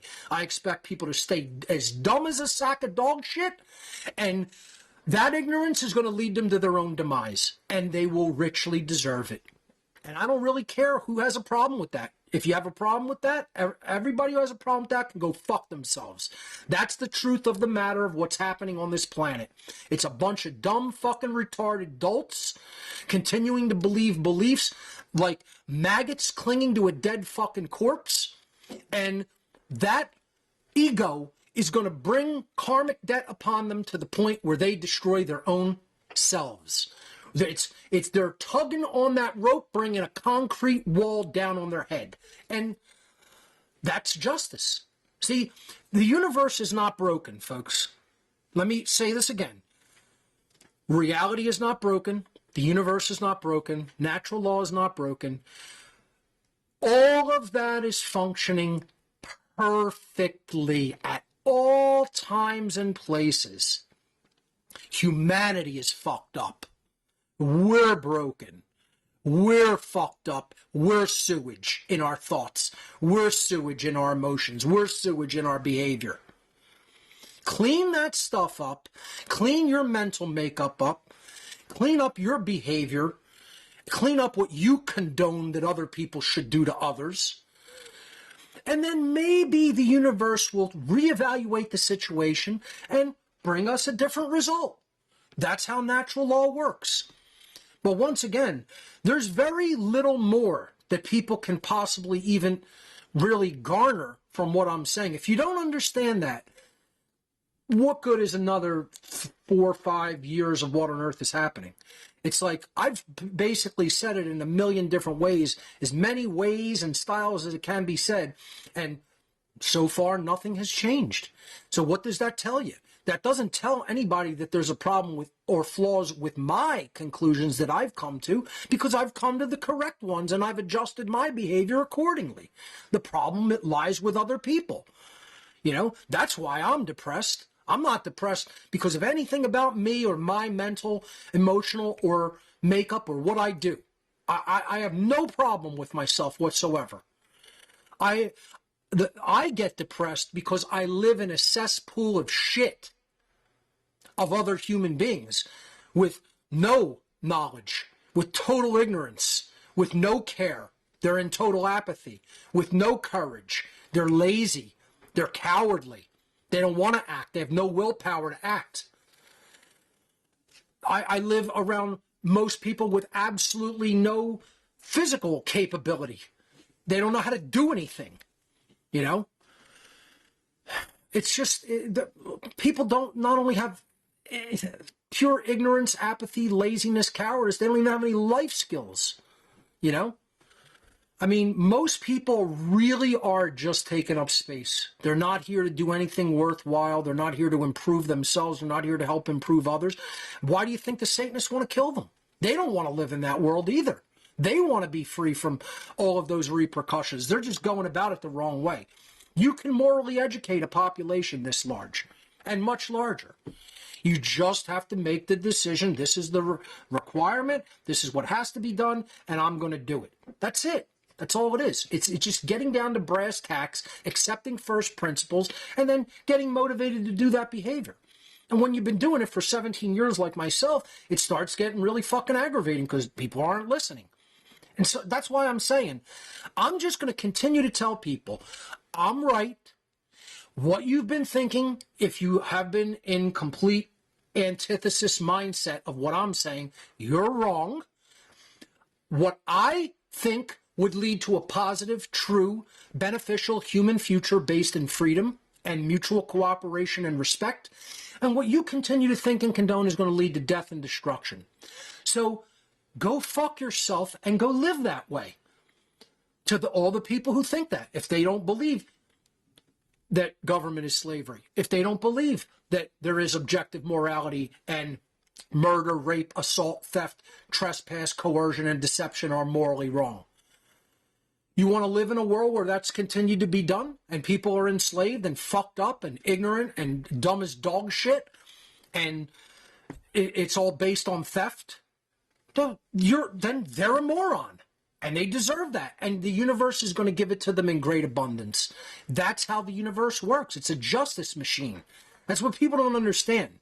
The universe is a justice meeting machine. It metes out justice. It hands out justice to everything in the creation. And it's working perfectly. We have the state of injustice that we have because we're pieces of shit as a species. We are immoral bags of shit as a species. What do you think the universe is going to deliver to immoral bags of shit as a species? Good stuff? Freedom, prosperity.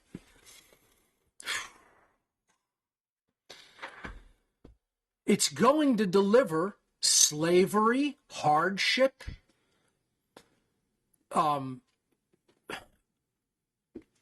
physical, problems and health. It's going to deliver dominance over them by a subclass of psychopaths in their very species. They're going to be eaten by their own kind. And it's tiring to continue to say the exact same thing over and over and over and over and over again. And the bulk of the population just isn't ever going to listen. They're going to think it's all about the shape of the earth, man. It's all about who's in the Oval Office, dude.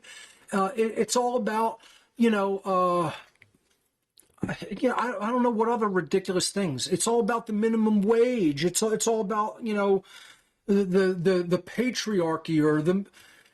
I'm just so tired of what people believe the solution is. Like, I can't even believe that anybody could study the dynamics of our world for the amount of time I've been even talking about this stuff, and what they think is important is who's running for president, or what's the next way that we're going to come up with of growing food, or what's the next cryptocurrency coming down the line. Like, I mentioned the crypto space because I happen to follow it, but do I think that's the ultimate solution? No way. Changing the mind and getting it into a state of health and morality is the solution. Learning how to think and then coming to the correct conclusions about what really drives the dynamic of our world, which is moral behavior or immoral behavior, as the case may be. So I know that's a very long-winded answer, Kyle, but there it is. And I'm going to jump to another caller and see what other people have to say. So thank you for that great question. Let's hear from Nathan. Nathan, you are live on What on Earth is Happening. Welcome.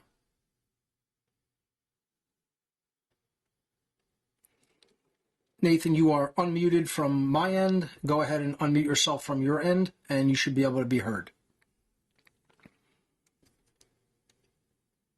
It's the blue microphone icon on the call window that says What on Earth is Happening call-in room. There you go. You just unmuted. I'm not hearing you, though. There may be a problem with your audio. Check that out, and I'll come right back to you. Let's hear from Ivan Oyola, One Great Work Network content creator. Ivan from Phoenix, go right ahead. Hey, Mark, can you How hear you me? doing? Loud and clear. All right, great. Oh, man, it's been a while. Over a Yes, it year, I think. has. At least. Yeah, so much good stuff you putting out as always. And like the roller coaster that doing the great work is, I'm on that. Ups and downs. Yep. Why bother? And then realizing why you need to bother. Yep. Yeah, all the answers are out there. You 17 years of doing this, me 12 years of my stuff out there, and 15, 16 years of taking all this information in and analyzing, critically analyzing it, thinking about it, contemplating it. And yeah, there's so much stuff that is true. The truth is out there, and so much stuff that has been obfuscated. The obfuscation is Yep. so incredible. And the answers and solutions have always been right in front of our faces. And it's stuff that people will freaking avoid to the grave. They don't want to admit the truth of things that That's need to right. be done. That's right. In the last year or so, there's been one thing that has really come front and center to me. I mentioned it in some of my earlier shows at the beginning of last year, and you touched on it with the glass. That glass, all that effort and skills and knowledge that goes into creating that glass, and Yep. the shortcut, easy way of that, you can just knock it off the table and That's right. destroy it. The destruction of it. However, Evil is there's easier also than good, and right. disorder is easier than order. Absolutely. It's the Yep. easy way out. Yep. Exactly, and that's intentional. That is Mm-hmm. how evil keeps surviving, is because the shortcut is what's put in people's heads. That's right. Because destruction is easier, people won't think about deconstruction of Right. how you can intentionally, purposely, with a reason for taking apart that glass. And I'm going to take this into an area that people probably don't want to hear. And you touched on this earlier also about Mm-hmm. death and all the dying and people getting what they deserve. And hey, it is what it is. How did we get to the state that humanity's in? Via death. The enslavers enslaved us or humanity through duress, coercion, fear, and death. Yep. Okay, so Violence. if Yep. right, if that's how we got here, sorry people, how do we get out of here? First, yes, knowledge is important. Consciousness, you need to come to the realization that hey, that's how we got here, and that's how we're still here. All these fucking videos you see online of police abusing people, tasering people, and killing people, and nobody freaking steps up to them and takes a fucking bat to their heads. Why? Fear of authority. Oh, well, you don't want to Right. get involved. You don't want to fight evil with evil. Like, no, wrong. If fear of death is what got us in here, fear of death is what's gonna get us out of here. So the slaves, sorry, need to step up and become free people and put that fear of death in the minds and hearts of Yep. the enslavers. That's The exactly police right. don't think the people are going to rise up. The freaking all these CEOs and presidents and kings and royalty and billionaires, trillionaires, they don't think the people are going to stand up. Yep. They mentioned it. They've hinted at it. That Schwab released a little video of people they're becoming too rebellious. We got to see. They know that we know. A few of us know what needs to be Mm-hmm. done. The Sure. problem is, like you've always said, the critical mass. That critical mass, what do we have? Barely 100 people on the One Great Work Network putting out just the Yeah. information, the consciousness work. That's 50% of the We're battle not even there. at 80. We're not even at 80. See? You know, See? So and look at yeah, that. there could be more people that we could add to that, but again, the idea is we wouldn't have to take it into the physical realm if we could do it in the realm of consciousness. If people stopped believing in an illusion called authority over other beings, we wouldn't have to spill one drop of blood. You know, And the that the covers everything. the thing I think is just going to happen is we're not even going to the opportunity to even do this through any type of physical rebellion is going to be it's going to come and go. You know, that's going to go past us. You know, because we didn't morally educate the population and or take the option to have a physical rebellion, and we're just going to slip deeper and deeper and deeper into bondage and death because they're going to keep hitting us with more and more and more and more poison. You know, when you want to cull a population of a farm, you're just going to fucking distribute poison out to the animals until they're dead.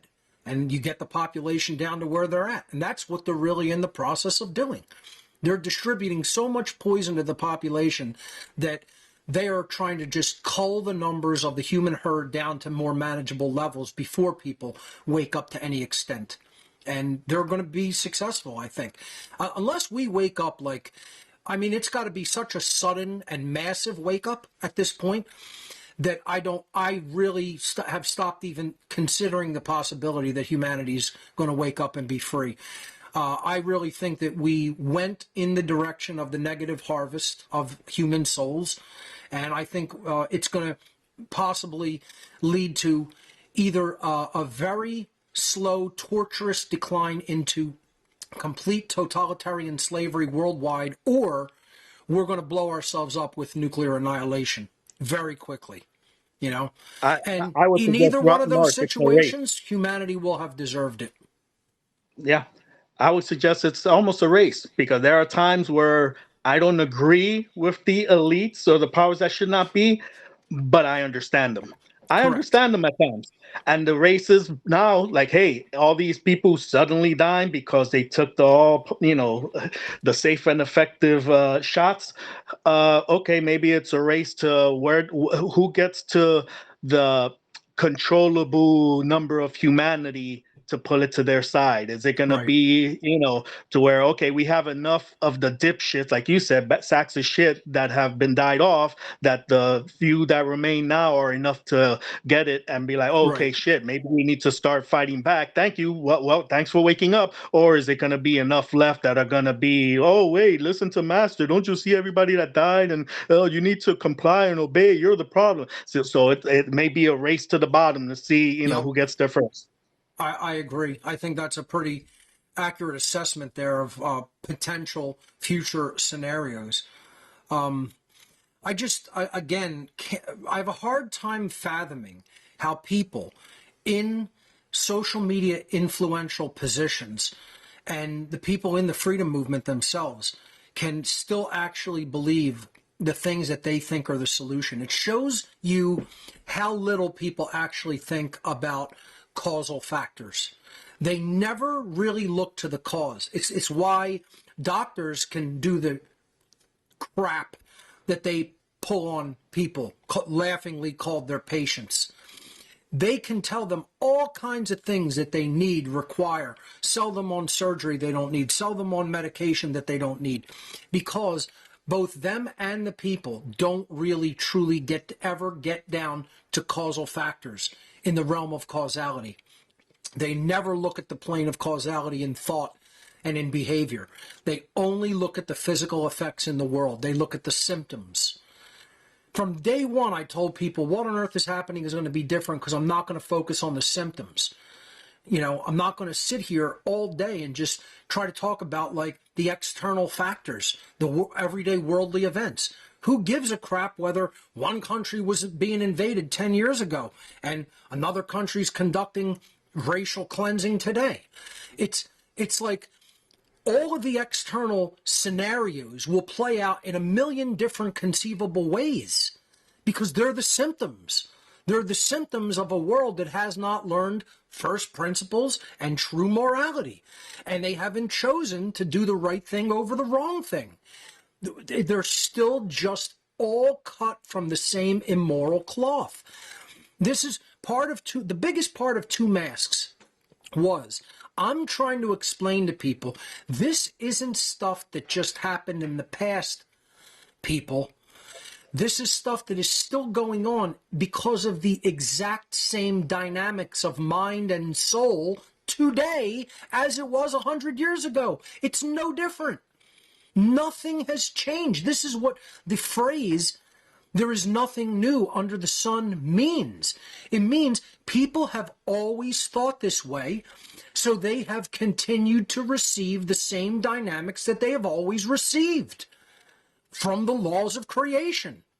The universe is working perfectly. There's nothing new that has been generated by the universe. There's no new laws. There's no new ways that dynamics are going to play out based on the input that we put into the equation through our thoughts and our behaviors.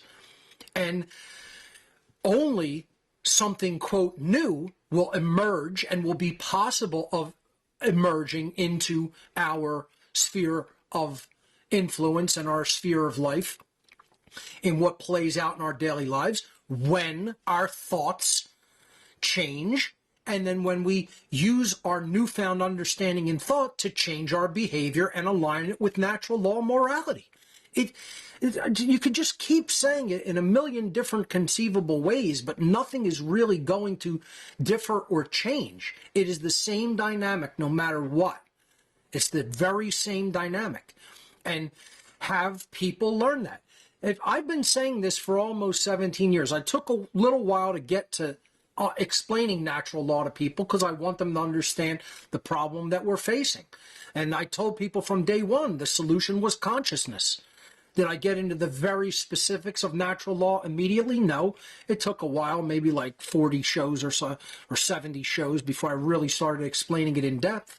But nothing has changed. It's all still the same dynamic that's playing out, and it's all still the same solution that needs to be implemented. Are we anywhere closer in 17 years? No, we are not. We're not closer. We're much further away from it because they refined their methods in 4K. You know, forget HD. They stepped their methods into the 4K zone, and now they're going into the 8K zone. And their methods have been refined and tweaked, and they're just chess masters playing a group of retarded children that don't know what a checker is. They swallowed the checker. You know, they took the checker off the checkerboard and they ate it, and now it's in their colon. You know, that's literally the mismatch that we're in. That's the mismatch. We're up against pure chess masters playing babies with checkers in their colon instead of on the checkerboard. Okay? That's literally where we're at in this life. And like I said, I only continue to do what I do because I know it's the morally correct thing to do. That's it. I'm not here to serve people. What's going to happen to people is going to happen to people. I am an agent of the truth. I am an agent of reality. I am an agent of natural law, which is the Creator's law. That's it. So I'm a servant of that. I'm serving that out to people. They're slapping it out of my hand and knocking it onto the floor. So, they can have the funeral that they so richly deserve and want. Because it all comes down to self-respect. These people they are in the mindset of powerlessness. A poor, powerless me. I can't do anything to affect change. They don't even want to know how it works. When you learn how it works, it's so simple. It's so elegant. The truth is always elegant and simple. It's not complex and hard to understand. Truth is elegant and simple. And all of the people out there who refuse to change their mind, they don't even understand that they're buried in layers of complexity. They're not even getting the elegant, simple truth. They're seeing all this complexity when it's all an illusion. The truth is very easy and simple to understand. It's not necessarily easy to implement. You got to be strong and willful to implement the truth, but to understand it and receive it is not that hard. You just got to silence your mind and get your fucking ego out of the way for a second and let it say what it needs to say to you. And then recognize it as, yeah, that is reality. That is how it really works. That is the truth. My mind was in the way. My thoughts were in the way. My ego was in the way. My clinging was in the way. My attachment was in the way. That's it. It's all people attached to things that don't work. They're all shit. All their religions are shit. All their political ideologies are shit. All their social ideologies are shit. It's all mind control. It's all coming from the Satanists. It's all coming from the social engineers. So, Ivan, I think your analysis is dead on, and unfortunately, or maybe fortunately, it's in alignment with mine, but it's just as brutally honest as mine is. So I thank you for that, because I think that comes from a perspective of honesty and looking at the dynamic from where it's really at. And you know what? And just to simplify it and keep it nice for some people that like nice, the new agers out there, it's all aligning to nature. Look at nature. I've contemplated That's this right. as well. Water. You take water and food, things from God, the creator, the source, right? That's what gives us life. We That's live, we right. need water and we need food. But guess what? There's a balance there. If you freaking take a leap off a cliff into the ocean and don't know how to swim, that same water that gives you life will drown you. That's Death, right. the fear of death, we comprehend that. Stay out of water, don't drown, you dumbass. But yet there's a balance there. Food, yes, you eat, you chew your food, you swallow, you digest, and you live. But guess what? You stuff your face like a freaking, fat cow, and you don't chew your food and you choke, you die. Death. Right. Death is always there. It's the great equalizer, whether you're rich, poor, good, bad, Yep. whatever.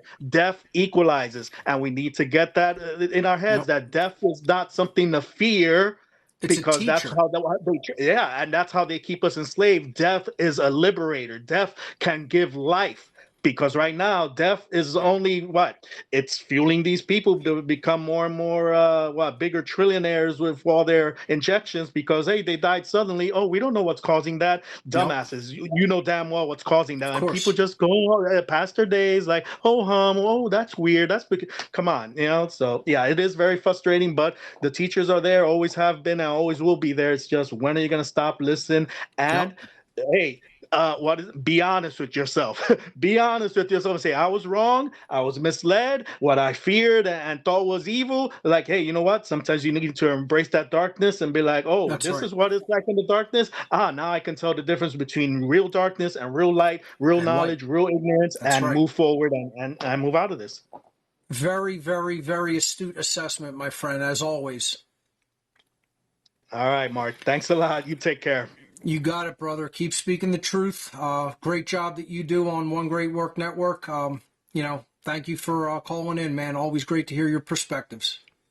All right, Mark. Take care. Great. Let's hear from Kat. Kat, you are live on What on Earth is Happening. Welcome. Oh, hey, Mark, can you hear me? Loud and clear. Okay, it's nice to be able to call you on your first show of the season. Cool. So, I mean, what I have to say, I don't know, for anybody that knows me, I do the podcast that I call it the Family Industrial Complex. I try to keep things really simple, and I always stick to health and fitness mentally, physically, and spiritually. And if people really just followed health, fitness, natural law, we would be like doing so great. And especially standing up for and protecting the vulnerable. I Right. mean, just to put it simply, uh the with everything that's going on in the world, we are in this horrible mess because people enabled abusers and they allowed the bill to fall on the most vulnerable for decades Right. because they do what's coward, they do what's easy, they become the abusers of people more vulnerable than they are. And all people did all these decades is create Satanists like, you know, US Real and any other abusive Satanists because they just enabled them for decades. Imagine we have a society, and I did whole podcasts on this, that it just completely is a reflection of the satanic religion. We have a satanic ritual society is literally what our whole society is based upon, is ritually implementing satanic ideology. And Yep. again, as you said, it's part of the abuse victim cycle. This is something that I covered early on in the podcast, talking about how abuse is conducted by an abuser upon a victim, and then the victim either identifies with the abuser or as the victim, and they continue the cycle. They continue it as an abuser or continue it as a victim, and allowing another abuser to continue the cycle. Only through shadow work and self-healing and the development of true self-respect is the abuse victim cycle ever broken. And then we not only respect ourselves, but we extend respect to other beings, as you said, even the most vulnerable of our society. And you look at that, you could even look at what we do to animals. And that, has been said by many great teachers of morality throughout history, is that, you could judge a society based on how they treat animals that have no real voice and are the most vulnerable among us. Just all you have to do is just look at what we do and allow to be done to children. How many children are sexually abused and molested and trafficked, and during the course of any given year? And you know, you have police that are willing to go and hunt people down for taxes, or hunt them down because they're selling a product that Exactly. isn't authorized, in a specific way, rather than go and hunt down the abusers who sexually abused and even in many cases mutilated and killed children. And they're not going after them. They're not going after all of those child traffickers and providers of children to sexually abusive situations, often by some of the highest ranking people in government. Look I at the mean, people who have exposed this. I, it's, just of course, because what's going on, over there in Palestine, I mean, it's been going on for decades, is literally just the macro, scaled up version Right. of what has been going on scaled down again with children and other vulnerable populations for decades. And I always go back to health and fitness. I mean, I spent decades studying the dysfunctional abusive family system and how children were not being raised to self-actualize, Right. and it got made normal for people to just be raised just enough, to have a paycheck, Yep. to pay your bills, To and push the and buttons and of the big machine. Yep. and I always felt, literally decades ago, that unless people were brought up to fully, express, their health, their full potential, that we were in so much trouble. And it's just not understanding. This is like basic health, basic health that any human being should be brought into this world, should be raised to be the unique individual that they are meant to be in this world. Because I mean, people are saying it about the IDF, that, like, these young people are brought into the world, they're indoctrinated as soon as Yep. they come into this world to be, oh, to hate Arabs. People go to Israel, they come back to the US, they hate Arabs, and it's no different in America. Like, Could we're you believe all indoctrinated. how many societies on this planet are Right. just teaching their children hate and violence? It's And that's all child the abuse. parents' faults. Exactly. Like, I mean, it's all about child abuse. All of it. Even people who don't think that they're being abused, unless you're raised to be the unique, free thinking, authentic person that you're on this earth to be, you're being abused. And I'm just always just going to keep saying that. Sure, of course. And So, we have to develop the self respect not to take that abuse and not to fall right. into the victim abuse cycle and continue to identify with the abuser and perpetuate the abuse. You can't do either one. It's a narrow Exactly. path to not falling into either one of those dialectics. That's what it always is about, a dialectic, where you have nine, if you split it 100%, you have 49.4% on each side, and there's a very, very, very narrow path that you could, actually see the truth that isn't part of any of those other divides. They want to just divide and divide and divide through dialectics. This is why Marx and his philosophy, his ideology, that became communism was so successful, because it was all based in dialectics. It was all based in giving people a false choice. This is why politics is so successful at dividing people. It's all based in dialectics, and then Yeah. race plays into it, hugely. There's still so much racial divide in the world, it's unbelievable. Yeah. And false racial divide, creating racial divide that isn't even there, you know. Yeah. I It's mean, a yeah. it's a very sophisticated mind game that they play, and most people just aren't mentally sophisticated enough to see it and understand it. So thank you, Kat, for the call. I really appreciate what you brought up, even regarding people being trained to be cops, and racist police at that. That's another thing. People don't think that police in just about every country are hired because of their racism. Believe me, I see the racism where it really is. People want to claim somebody like myself who's talking about ending slavery is somehow racist. I mean, I can't believe how people would actually believe that I in any way would support any kind of racial divide, of racial dialectics. I mean, I'm explaining to people it's a total tactic of manipulation and control, and you're a dumb asshole for believing in that nonsense. And It's really scary because so many people literally are adult children. They're so deficient, and they only know how to suck the life out of people more vulnerable than yep, them. because that's what You their know, parents taught them to do. Their it's parents like taught them that for money. Do whatever you need to do to get that paycheck. That's why we have so many sick, racist police in the world. How many people want to become a control freak, cop?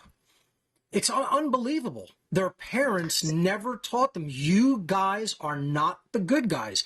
Could you imagine people today thinking the police are the good guys? Could it's you just the even abuse of imagine them. how dumb someone would have to be to... I mean, I want to talk to a whole group of police and be like, Do you fucking morons actually believe you're good?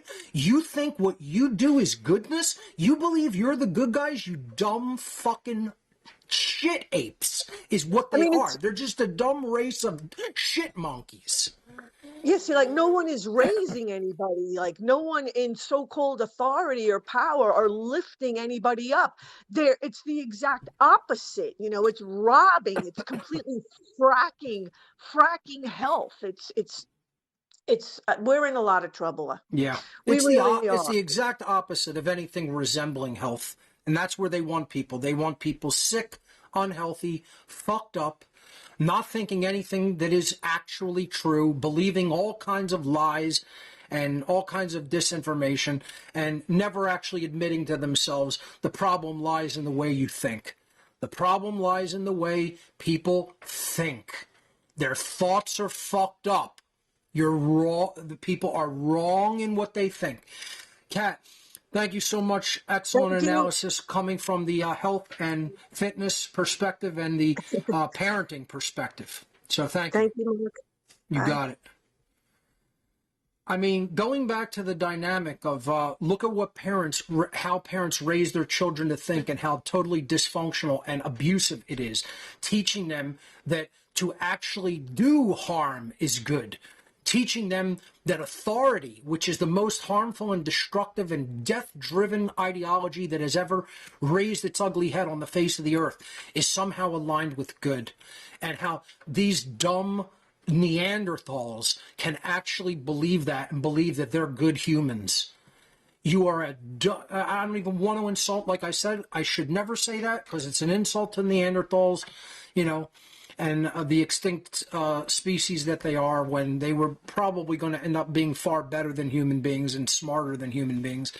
And I shouldn't compare police to Neanderthals because the Neanderthals were much better beings than police.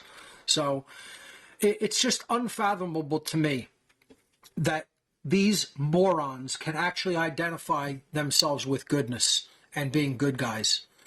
I just want to sit down to a room of these dumb fucks and say to them, morons, you don't think that the Nazis and the Nazi police, all of them, whether it was the SA, the SS, the Gestapo, any of them, you don't believe that they thought that they were good, that they were doing good things, that they were the good guys? And most of these ignorant, savage, racist fucking pigheads would probably identify with them and say, oh, they were. They probably are some of these jackass, asshole fucktards that believe that the Nazis were the good guys. That's how dumb these fucking mud apes are, You're just savage sacks of shit animals is what police are. You're savage sack of shit animals. You're the most immoral people in the world. Order followers are the biggest immoral fucking trash on earth. How anybody in the freedom movement can believe that policing is not slavery. You ought to go back and read the fucking words of the founding fathers and them explaining to you that a free people would never even tolerate being policed. Some of the good founding fathers. It's just unbelievable that parents don't have this talk with their kids. It's unbelievable that wives don't have this talk with their husbands. But then again, that's going to get into the whole unholy feminine dynamic that I'm going to talk about starting next week. How many women want to go and marry a cop? And then they find out they get abused physically by them, because probably over 60% of them are physically abusive to their wives. But how many women out there want a dumb, pig-headed fucktard like that and go and marry them? And this is one of the reasons that drives police to go and do these jobs.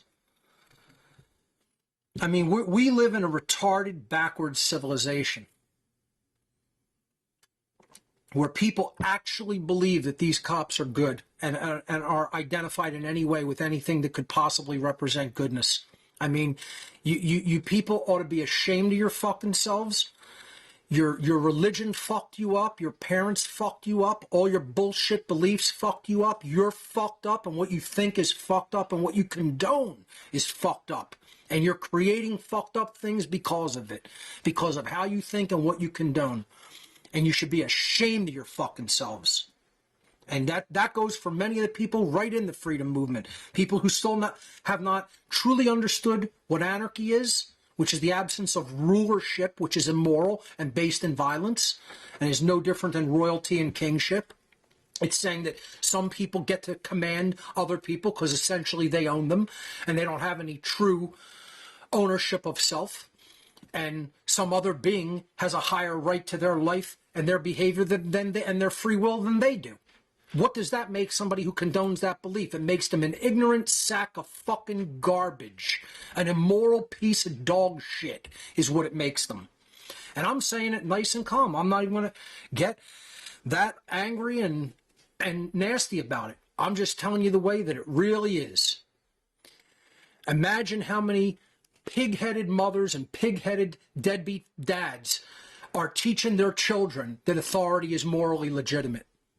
The sacks of parental garbage that is out there teaching young, impressionable children this bullshit. You're dumb sacks of dog shit.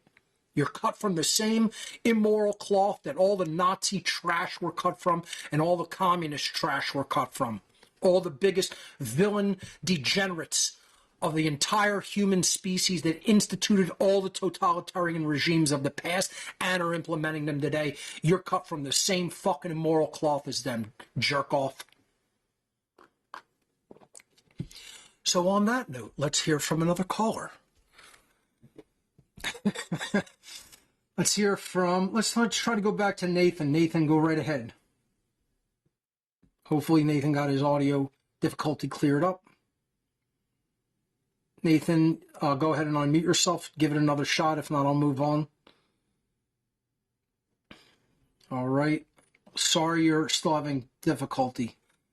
Let's hear from Helen. Helen, go right ahead.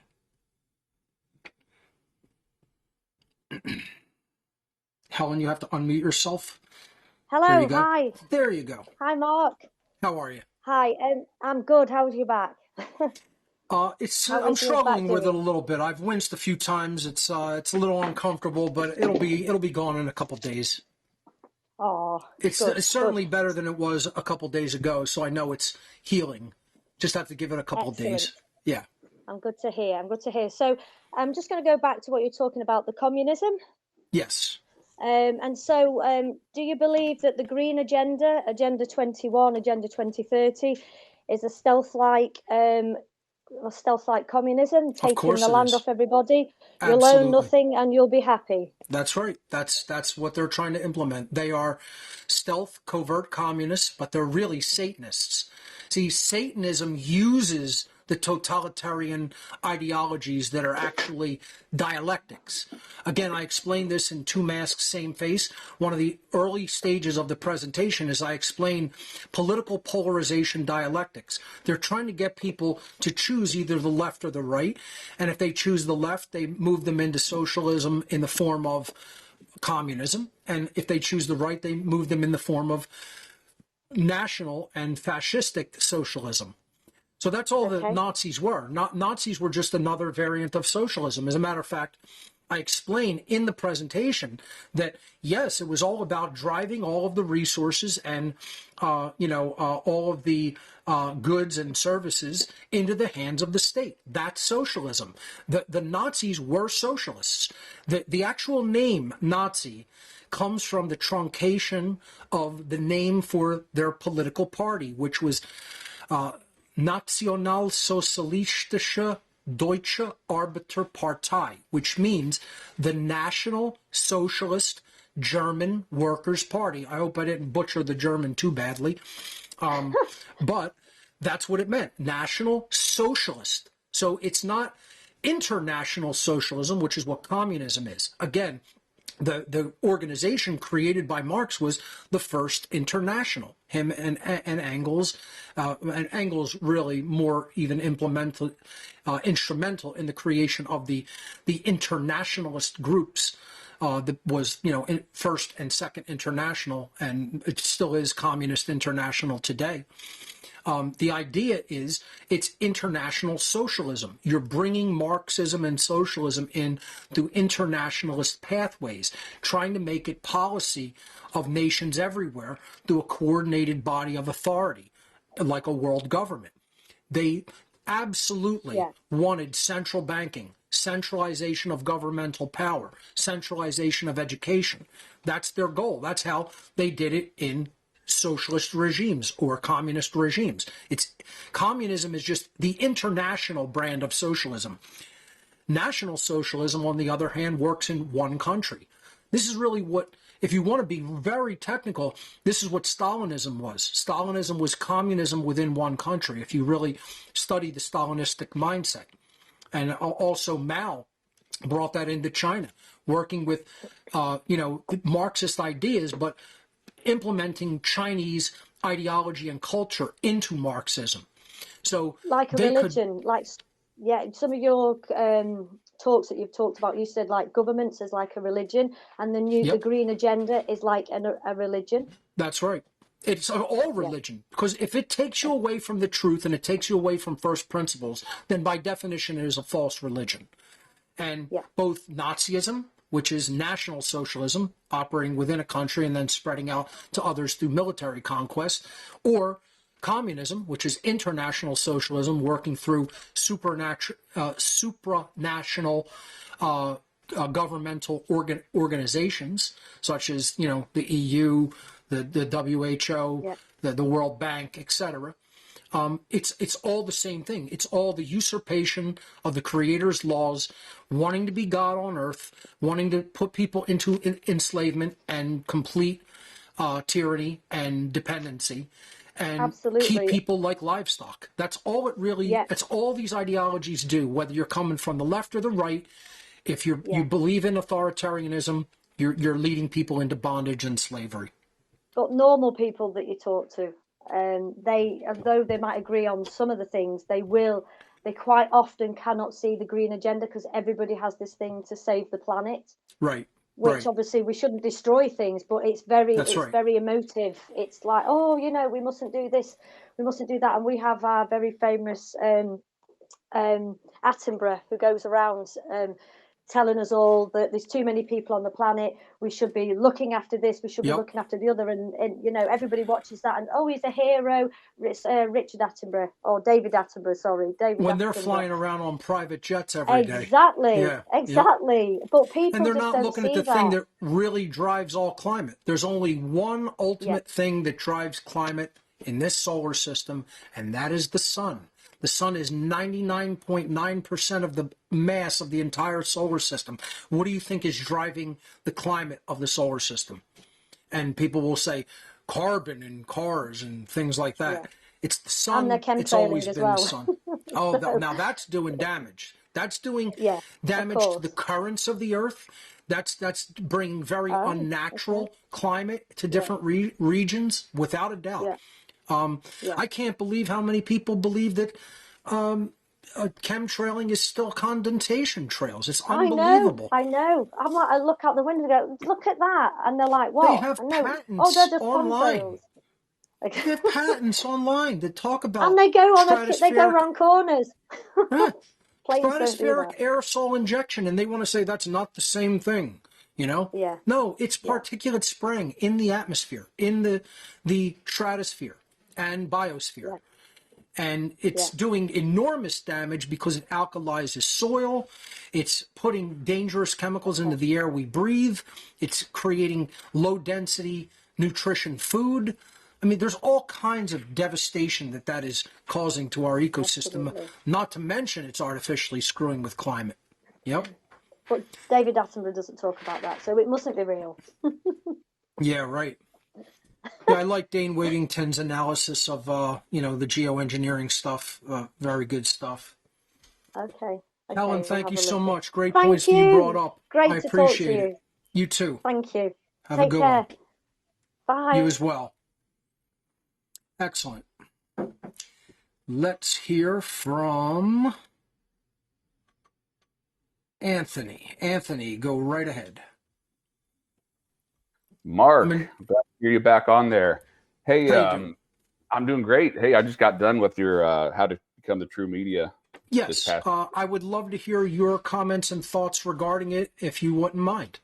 Oh, great. Yeah. Oh, it's awesome. I do my normal work job. I do 3D modeling on a computer, so I know how to get around a computer. Sure. But the information you have spelled out from the beginning to the end is just oh, it's gold. So. And having said that, I've already started to put it into practice as far as trying to uh, get online and actually start making a presence known. So, Great. um, I and appreciate that, Anthony. oh yeah, certainly, man. It's well worth it if nobody's ever taken it before. And I'm certain that I'll probably take it again in the future at some point. But it was great having the community, the people we had on there, sharing things as far as that goes. But It was a great group of people, and it does foster, a community atmosphere where people can network amongst themselves, ask questions, kind of interact in real time. That's what I like about the seminar, and I like that I'm potentially helping to foster additional content creators to come out, speak in the open, create content, put it out there for other people to learn from. That's why I like How to Become the True Media so much. I really enjoy that part of the year where I get to teach that seminar. Yeah, like I say, I'm actually out there now starting to get it in my own way. Just an observation is, I was thinking about the approach I could take to it. I mean, and one thing I don't want to do is be another Mark Passio, because there's only one of you, man, and you do your job. You do your job excellently. So, the approach that I'm looking at taking is, rather than letting people know I'll let them know, of course, my take on what is going on, but more importantly is the solutions aspect, as far as being able to tap into the source within ourselves, the creativity, and that's right. My first vehicle on doing that is through a music instruction channel, and not just not just teaching people how to play guitar, but that is the first vehicle that I'm going to do to introduce things. But another project I'm also in the process of is actually writing a book about the creative process and how to tap it. So that's where, using music, using martial arts, chess. Everything that you have, I've been devouring your information for the past year and a half straight, I think. So, and I'm There's just so many now getting up to, vehicles that we could approach it from. So many ways we can help, bring it to people through way of allegory and, art, and fiction even. Look at the Jones Plantation for people who haven't seen that, the movie by Larkin Rose. Brilliantly done film, That's got to get out there to everybody if people haven't seen that yet. And like, you can learn so much from an allegory like that. So all of those vehicles for expression are, great instruments and ways of going about doing the great work. Yeah, this the whole aspect of how whenever you're watching a movie or listen to a song, it puts you in a state, puts you in a different mindset, a different state, and that's where a lot of those defenses, go down. So all the things that people would like to, oh, well, what about this, or yeah, you're full of shit, whatever. All these defenses can drop when they're in a creative state of mind, or when they're listening to a story or listening to music, so trying to bypass, it opens the mind. Bypass those initial resistances. So correct. So my YouTube channel, I'll put a quick plug on there. It's very early. I've got literally 2 videos on it, but it's called Stellar Sonic Tonic, and Stellar, of course, is coming from Stellar Man, the book that you had put out there. That yes. Yeah, so that was, and just a play on words. Great Stellar, book on Sonic, the Hermetic Sonic, principles and natural law, without a doubt. Yeah, so I just wanted to say thank you for the the seminar, man. It was well worth it. There's so many things that I still have yet to go back and like fully dig into. But as soon as you got the fire lit under my ass, I started saying I got to get a video out. So excellent. I immediately figured out how to use DaVinci Resolve, and just enough to get it out there, because perfection is the enemy of good, man. I just got to start where I'm at and go ahead and keep on plugging. Start simple, build from there, without a doubt. Exactly. So Anthony, yeah, thank you so much. That's a wonderful yep. testimonial there as well. Thank you. Yeah, and thanks. It's the first time I had a chance to call into the show, and I'm honored to be learning from you. Thank you very much. Thank you. Excellent points, and thank you for your comments on the seminar. I'm glad that you got a lot out of it and are doing something with it. Excellent. All right, let's go to Nemo. Nemo, you are live on What on Earth is Happening. Welcome. Hi, can you hear me? Loud and clear. Great. Good to hear you, Mark. I did the seminar the previous year. Excellent. And yeah, I did speak to you a bit then. I've got a question, which Sure. is kind of, I'm fairly new to anarchism, really, and Okay. I get that statism is, I understand that is a enslavement kind of tool. Right. But to me, there's another, and I actually did speak to you, I think, about this on one call during the course. But to me, there's another tool which is as important, I think. I'm trying to sort of figure this out, but it seems like something that I don't really hear anarchists talk about. Okay. And it's land ownership. Right. Because to me, I don't see land as like matter, like something that can be exchanged, like an object. Right. I see it as like the plane of existence, and there is only one plane of existence, and so it's a problem to me. The sort of, I suppose it would be I guess the anarcho-capitalist kind of view would be like, oh well, you can exchange stuff. It's all fine to exchange things, but obviously that comes to a problem when when all the land is taken up by the few, or the very few, and your one's life is basically taken up trying to pay just to live somewhere. Right. So this is the problem with so this is corporatism. Corporatism basically allows corporations to stay operating and accumulating as much natural resources as they can, as long as they have the money to do it. That's why I'm not a corporatist. It's like you can slip into imbalance in the left or the right mindset. And this is about brain imbalance in the hemispheres of the brain.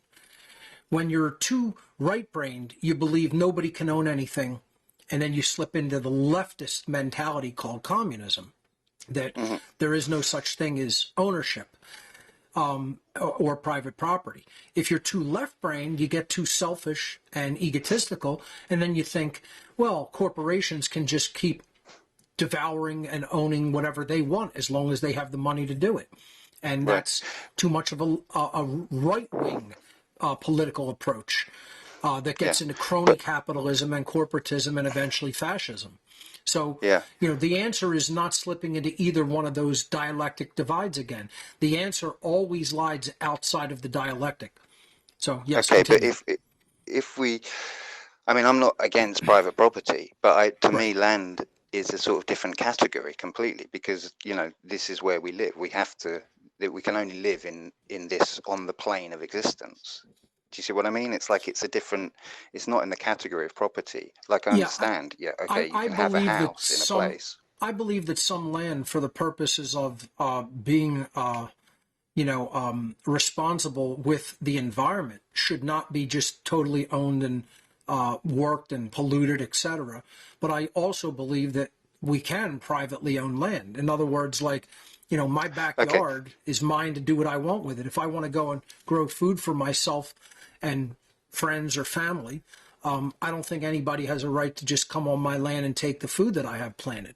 So, there is a balance that has to be struck there.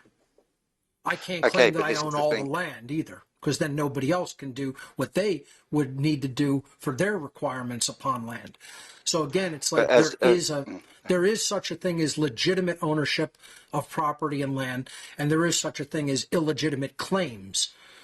So, but then if you take as a thought experiment, then to sort of continue from that thought, okay, it's legitimate to own land, then is it legitimate for one person to to keep purchasing land until they own all the land in the world? No, because that is... Okay, but then at what point, where's the line?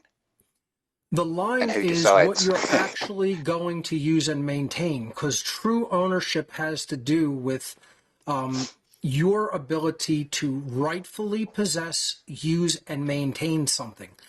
So if I owned every computer in the world and said no one else is allowed to have a computer,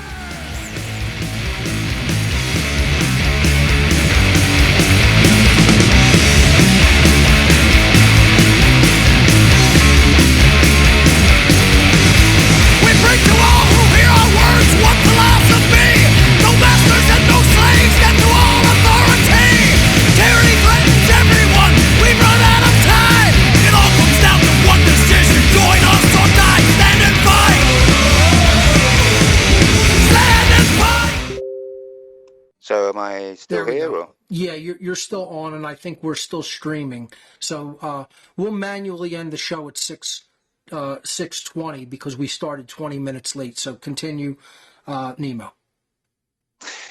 Yeah, well, so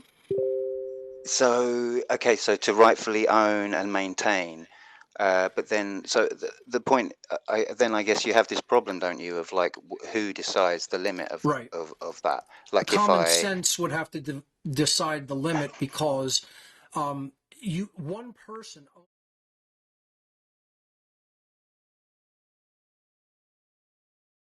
We're still streaming. One person couldn't decide to keep resources away from others. In other words, like, ownership doesn't mean that you can say, I'm cutting all other people off from their ability to have ownership over property. So again, if someone is monopolizing something, that's why a monopoly, when it comes to corporations, is an immoral thing. That's why a trust, which many of the big tech corporations do in fact constitute, is not moral. They are literally destroying competitive practices. And that means it's no longer capitalism. It's no longer even a form of doing business in a moral capacity. They've become an evil entity. They've become something that is actually doing harm to other people and preventing people from exercising their natural rights. So again, I'm not a leftist that believes everything should be shared. As far as no private property. I am not a right-winger that believes that corporations can do whatever they want until they own everything. Both of these things are insanity. Common sense is outside of that dialectic, and there is no easy answer in a quantifiable sense. If you're looking for a percentage, a number, an exact amount, there is no such thing. Common sense and first principles have to prevail, and those are not quantifiable things. Those are things that aren't written down in books or in statistics. Those are things that are written on the human heart. And that's why so many people fail at recognizing where that, quote, line is or where that ratio is. They fail at recognizing that because they don't have those dynamics of first principles written on their heart or in their mind. That's the issue. But also, we're born into this situation where we're kind of homeless because all the land's already been taken. Sure. So we're kind of, we're already in this situation where, in this country, the crown owns, so much of the land, of whatever, course. It's already been taken long ago. If morality were to prevail because it was taught from a very young age, people would just organically undo situations like that. It wouldn't take war to undo it. It wouldn't take bloodshed. It would just be something people would look at and go, this is not morally right, and we're not going to do it anymore. But do you think any of those members of those royal families or the corporation holdings that they all have are going to do anything differently? They're going to say, this is ours. It's infinitely more than our family lineages could ever use in 1,000 lifetimes, but we're going to hold it and we're going to keep control over the people. They can't give up control because they're sick psychopaths. That's the problem. Yeah. So Okay, well, I'll the keep answer is mulling it over. a complex one, but it's that Yeah. people have to come to an understanding of first principles, common sense, objective morality, and those problems organically work themselves out. Yeah. And I think that. I realize that's a lot to ask people to quote trust. See, the Yeah. universe requires a certain level of our trust once we understand its laws. We have to understand its laws, then implement and live within those laws, not man's laws.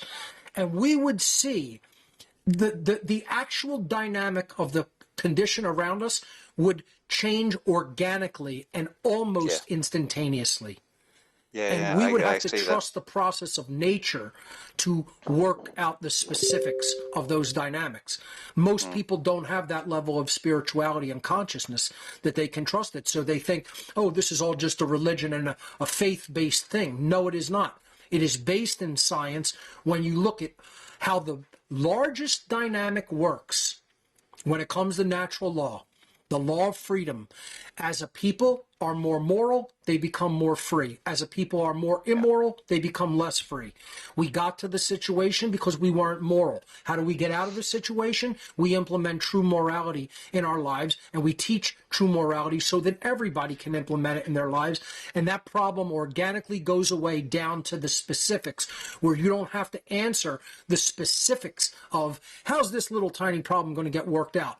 That problem is worked out by the macro problem being solved of the whole population not being immoral bags of shit and scumbags anymore. Once we solve that big problem, all those other problems organically vanish. Yeah, I think the reason I sort of focus on this is because it's so it dominates everyone's life. In your Paying society, rent. yes. Yep. Yeah. So everyone is working to pay rent. Right. Do you know what I mean? or a mortgage or whatever it is. How So it's it's all like, so your structured. all of your energy is put Yep. into this something which is basically immoral, because Of really course. you should have somewhere to live anyway. Do you know Sure. what I mean? God gave us a place to live, right? I mean, I totally agree that people should absolutely, no one should go homeless, no one should go hungry. The earth has more than enough places, homes, physical substance, resources, food. We could feed, clothe, and house everybody on this planet 20 times over easily if we were moral human beings, but we're not. You know, we're as a species, we're immoral savages, and so the universe is going to continue to give us hardship and ultimately slavery and ultimately death and destruction. So, Okay, Nemo, thank you. great points, though. Thank you for that. Thanks, Mark. Excellent. All right, I think we have about 14 minutes left in the show.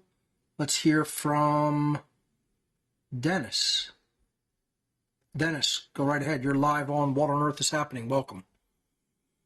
Hey, yeah, I was just thinking, what do you think of this idea, the sun? Dennis, let me stop you for a moment. Your audio is a little bit low. Can you bump your gain on your mic a little bit if possible? Or just go closer to the microphone? Can you hear me now? It's a little bit better. Go ahead. We'll try to work with it. I was just asking about the sun activity. What do you think that can do for consciousness? Oh, yeah, there's been some crazy activity on the sun, I got to tell you. If you look at the coronal holes that have been opening in the sun, it's very interesting activity. I follow space weather. I used to be much more vigilant following it. It was something that I did almost every day years ago because I got really into the dynamics of climate and specifically the sun. I don't do it as much anymore. I probably check in on it maybe once a week or once every other week. But I have to tell you, what the sun is doing, it's really picking up activity, and there's a lot of interesting activity happening, especially in the realm of coronal holes. There's been some CMEs, which are coronal mass ejections, and some flares in the M class, and maybe one or two up into the X class range. Nothing that could pose any kind of a threat to the planet at all. It would have to be probably 20 orders of magnitude greater to do that, and directly Earth directed. that activity would have to be. We haven't had anything like that, so it's no activity of concern, but we're just beginning to ramp up in this solar cycle toward a solar maximum in several years. And it's right on time. I mean, we were in a kind of an extended solar minimum over the last 11 years or 13 years or so. And now the sun's starting to pick up activity, so we're going to see a little bit more warming of the planet, because that usually happens when the sun starts to go into high activity regarding sunspots, coronal openings, coronal solar flares, coronal mass ejections, things like that. But it's kind of right on timing with the sun's natural cycle. So if you study that, and you have been for many years, what we're seeing happen on the sun right now is generally no surprise, and nothing to be, bring up any alarmist thoughts or activity. It's pretty normal and average for the ramping up of a solar cycle, in my estimation, from what I understand. Can that increase consciousness, do you think, and help mankind? I do. I think that more activity on the sun actually equates to and is directly synchronized with more consciousness activity on the Earth. And how could it not? The sun is the life of the solar system. When it's more active, I think people are more active. When it cools down and goes into a quiet period where there's not a lot of solar activity and sunspots and flares, human consciousness actually kind of trails off a little bit. I've always correlated human activity and consciousness with solar activity.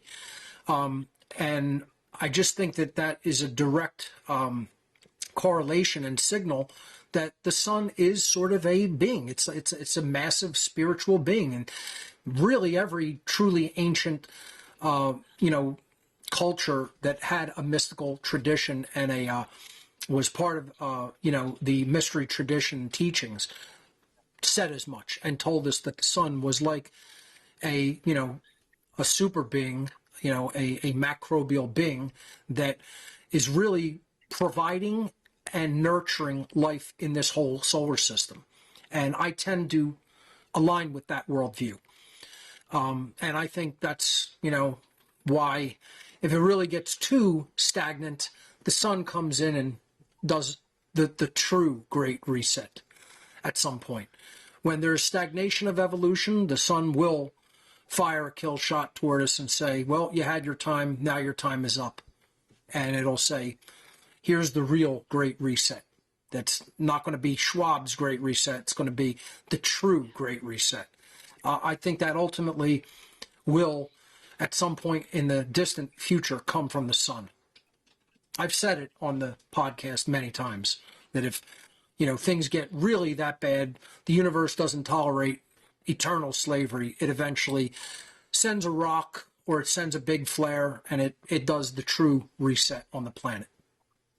Because nature abhors that kind of a vacuum and an eternal state of non-movement, and so it sends something in to shake it up and creates the movement that it needs. That's why we don't long-term really get to refuse the lesson. The lesson's going to get imparted no matter how egotistical we are, or how long we make it take, or how much suffering we go through to make the lesson sink in. Right. So instead of a kill shot, there could be maybe a consciousness shot from the creator. I don't rule that out either. I don't rule that out, but I don't know whether it's trying to do the work for us. But I think that these little activities that we see on a daily basis, if we watch their progression in the solar cycle, I think we would recognize the correlation. There is a correlation if you study it long term enough, and this is why the globalists and the social engineers really know how ignorant people are of all these forms of science, and they realize that people don't do that homework, and so they can easily trick them and lead them into a mindset of fear, So the idea is the more ignorant the population is, the easier it is to fool them and lead them into fear and get them to give up their rights because of, quote, climate change, when it's just a natural solar progression within the known solar cycle that we have been observing as a species for decades and decades. And, if anybody in the modern world is paying attention, they know that this is just something that is part of nature. Yeah, for sure.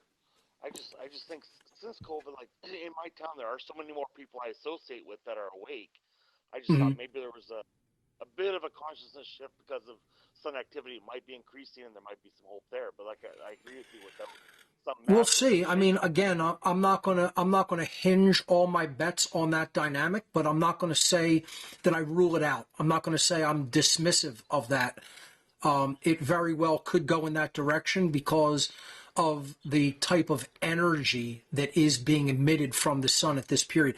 Look at it like a wave, right? Instead of looking at it something that makes something happen, look at it like something that assists if you know the cycle. So if you know high tide and low tide, right? And strong waves are coming into the shore. They're hitting the shore mercilessly, and the wind is directed inward toward the shore, right?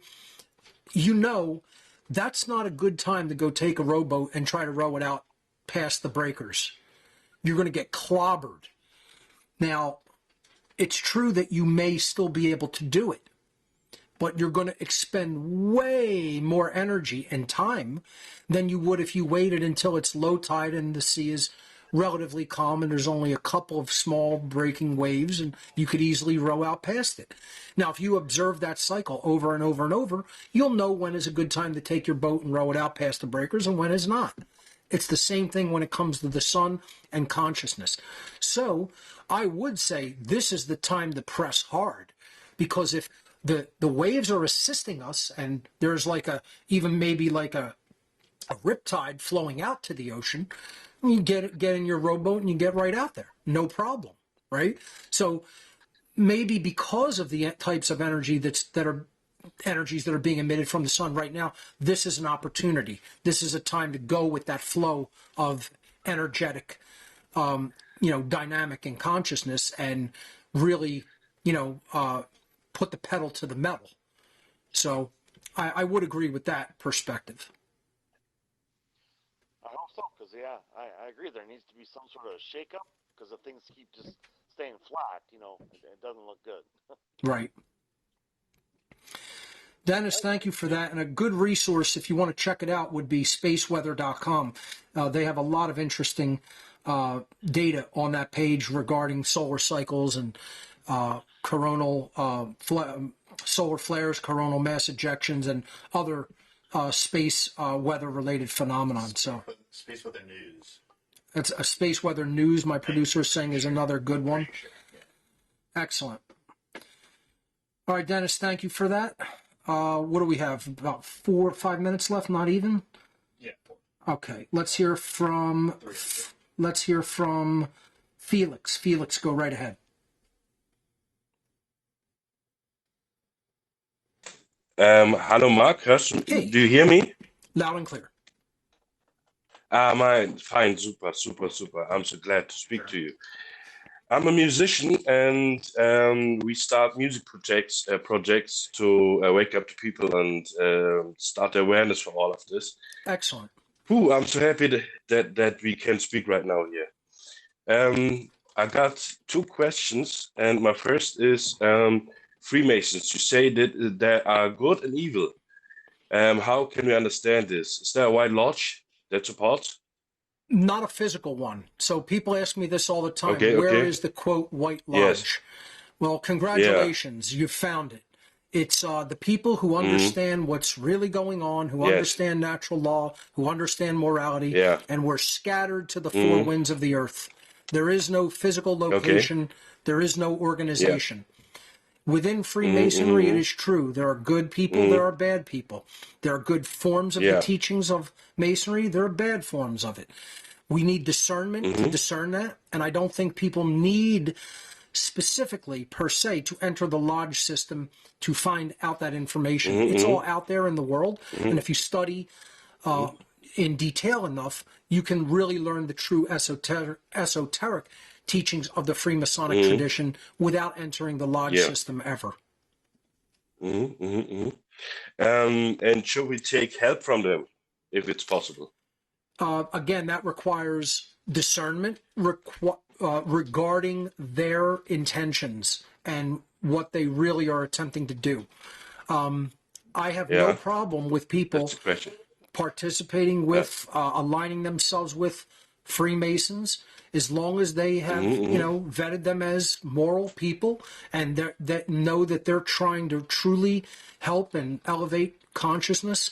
I don't really discriminate against anybody. I will align myself with Christians, Muslims, Jews, Freemasons. It does not matter to me. Yeah. As long as you prove to my satisfaction that you're a good and moral human being, what your background is or religion or esoteric tradition does not matter to me. I only care about whether someone's a good person or not.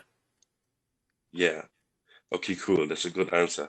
My second question is, I heard here in Germany from the Creative Society, and you heard of this? They try to bring technique, and they say there is a galactic energy to come on the Earth to make some chaos, and they want to establish a new order. I think, is this a psyop? I don't know too much about it. You'd have to send a link my way, and I can look at that dynamic and tell you what I think about it. But I'm not very familiar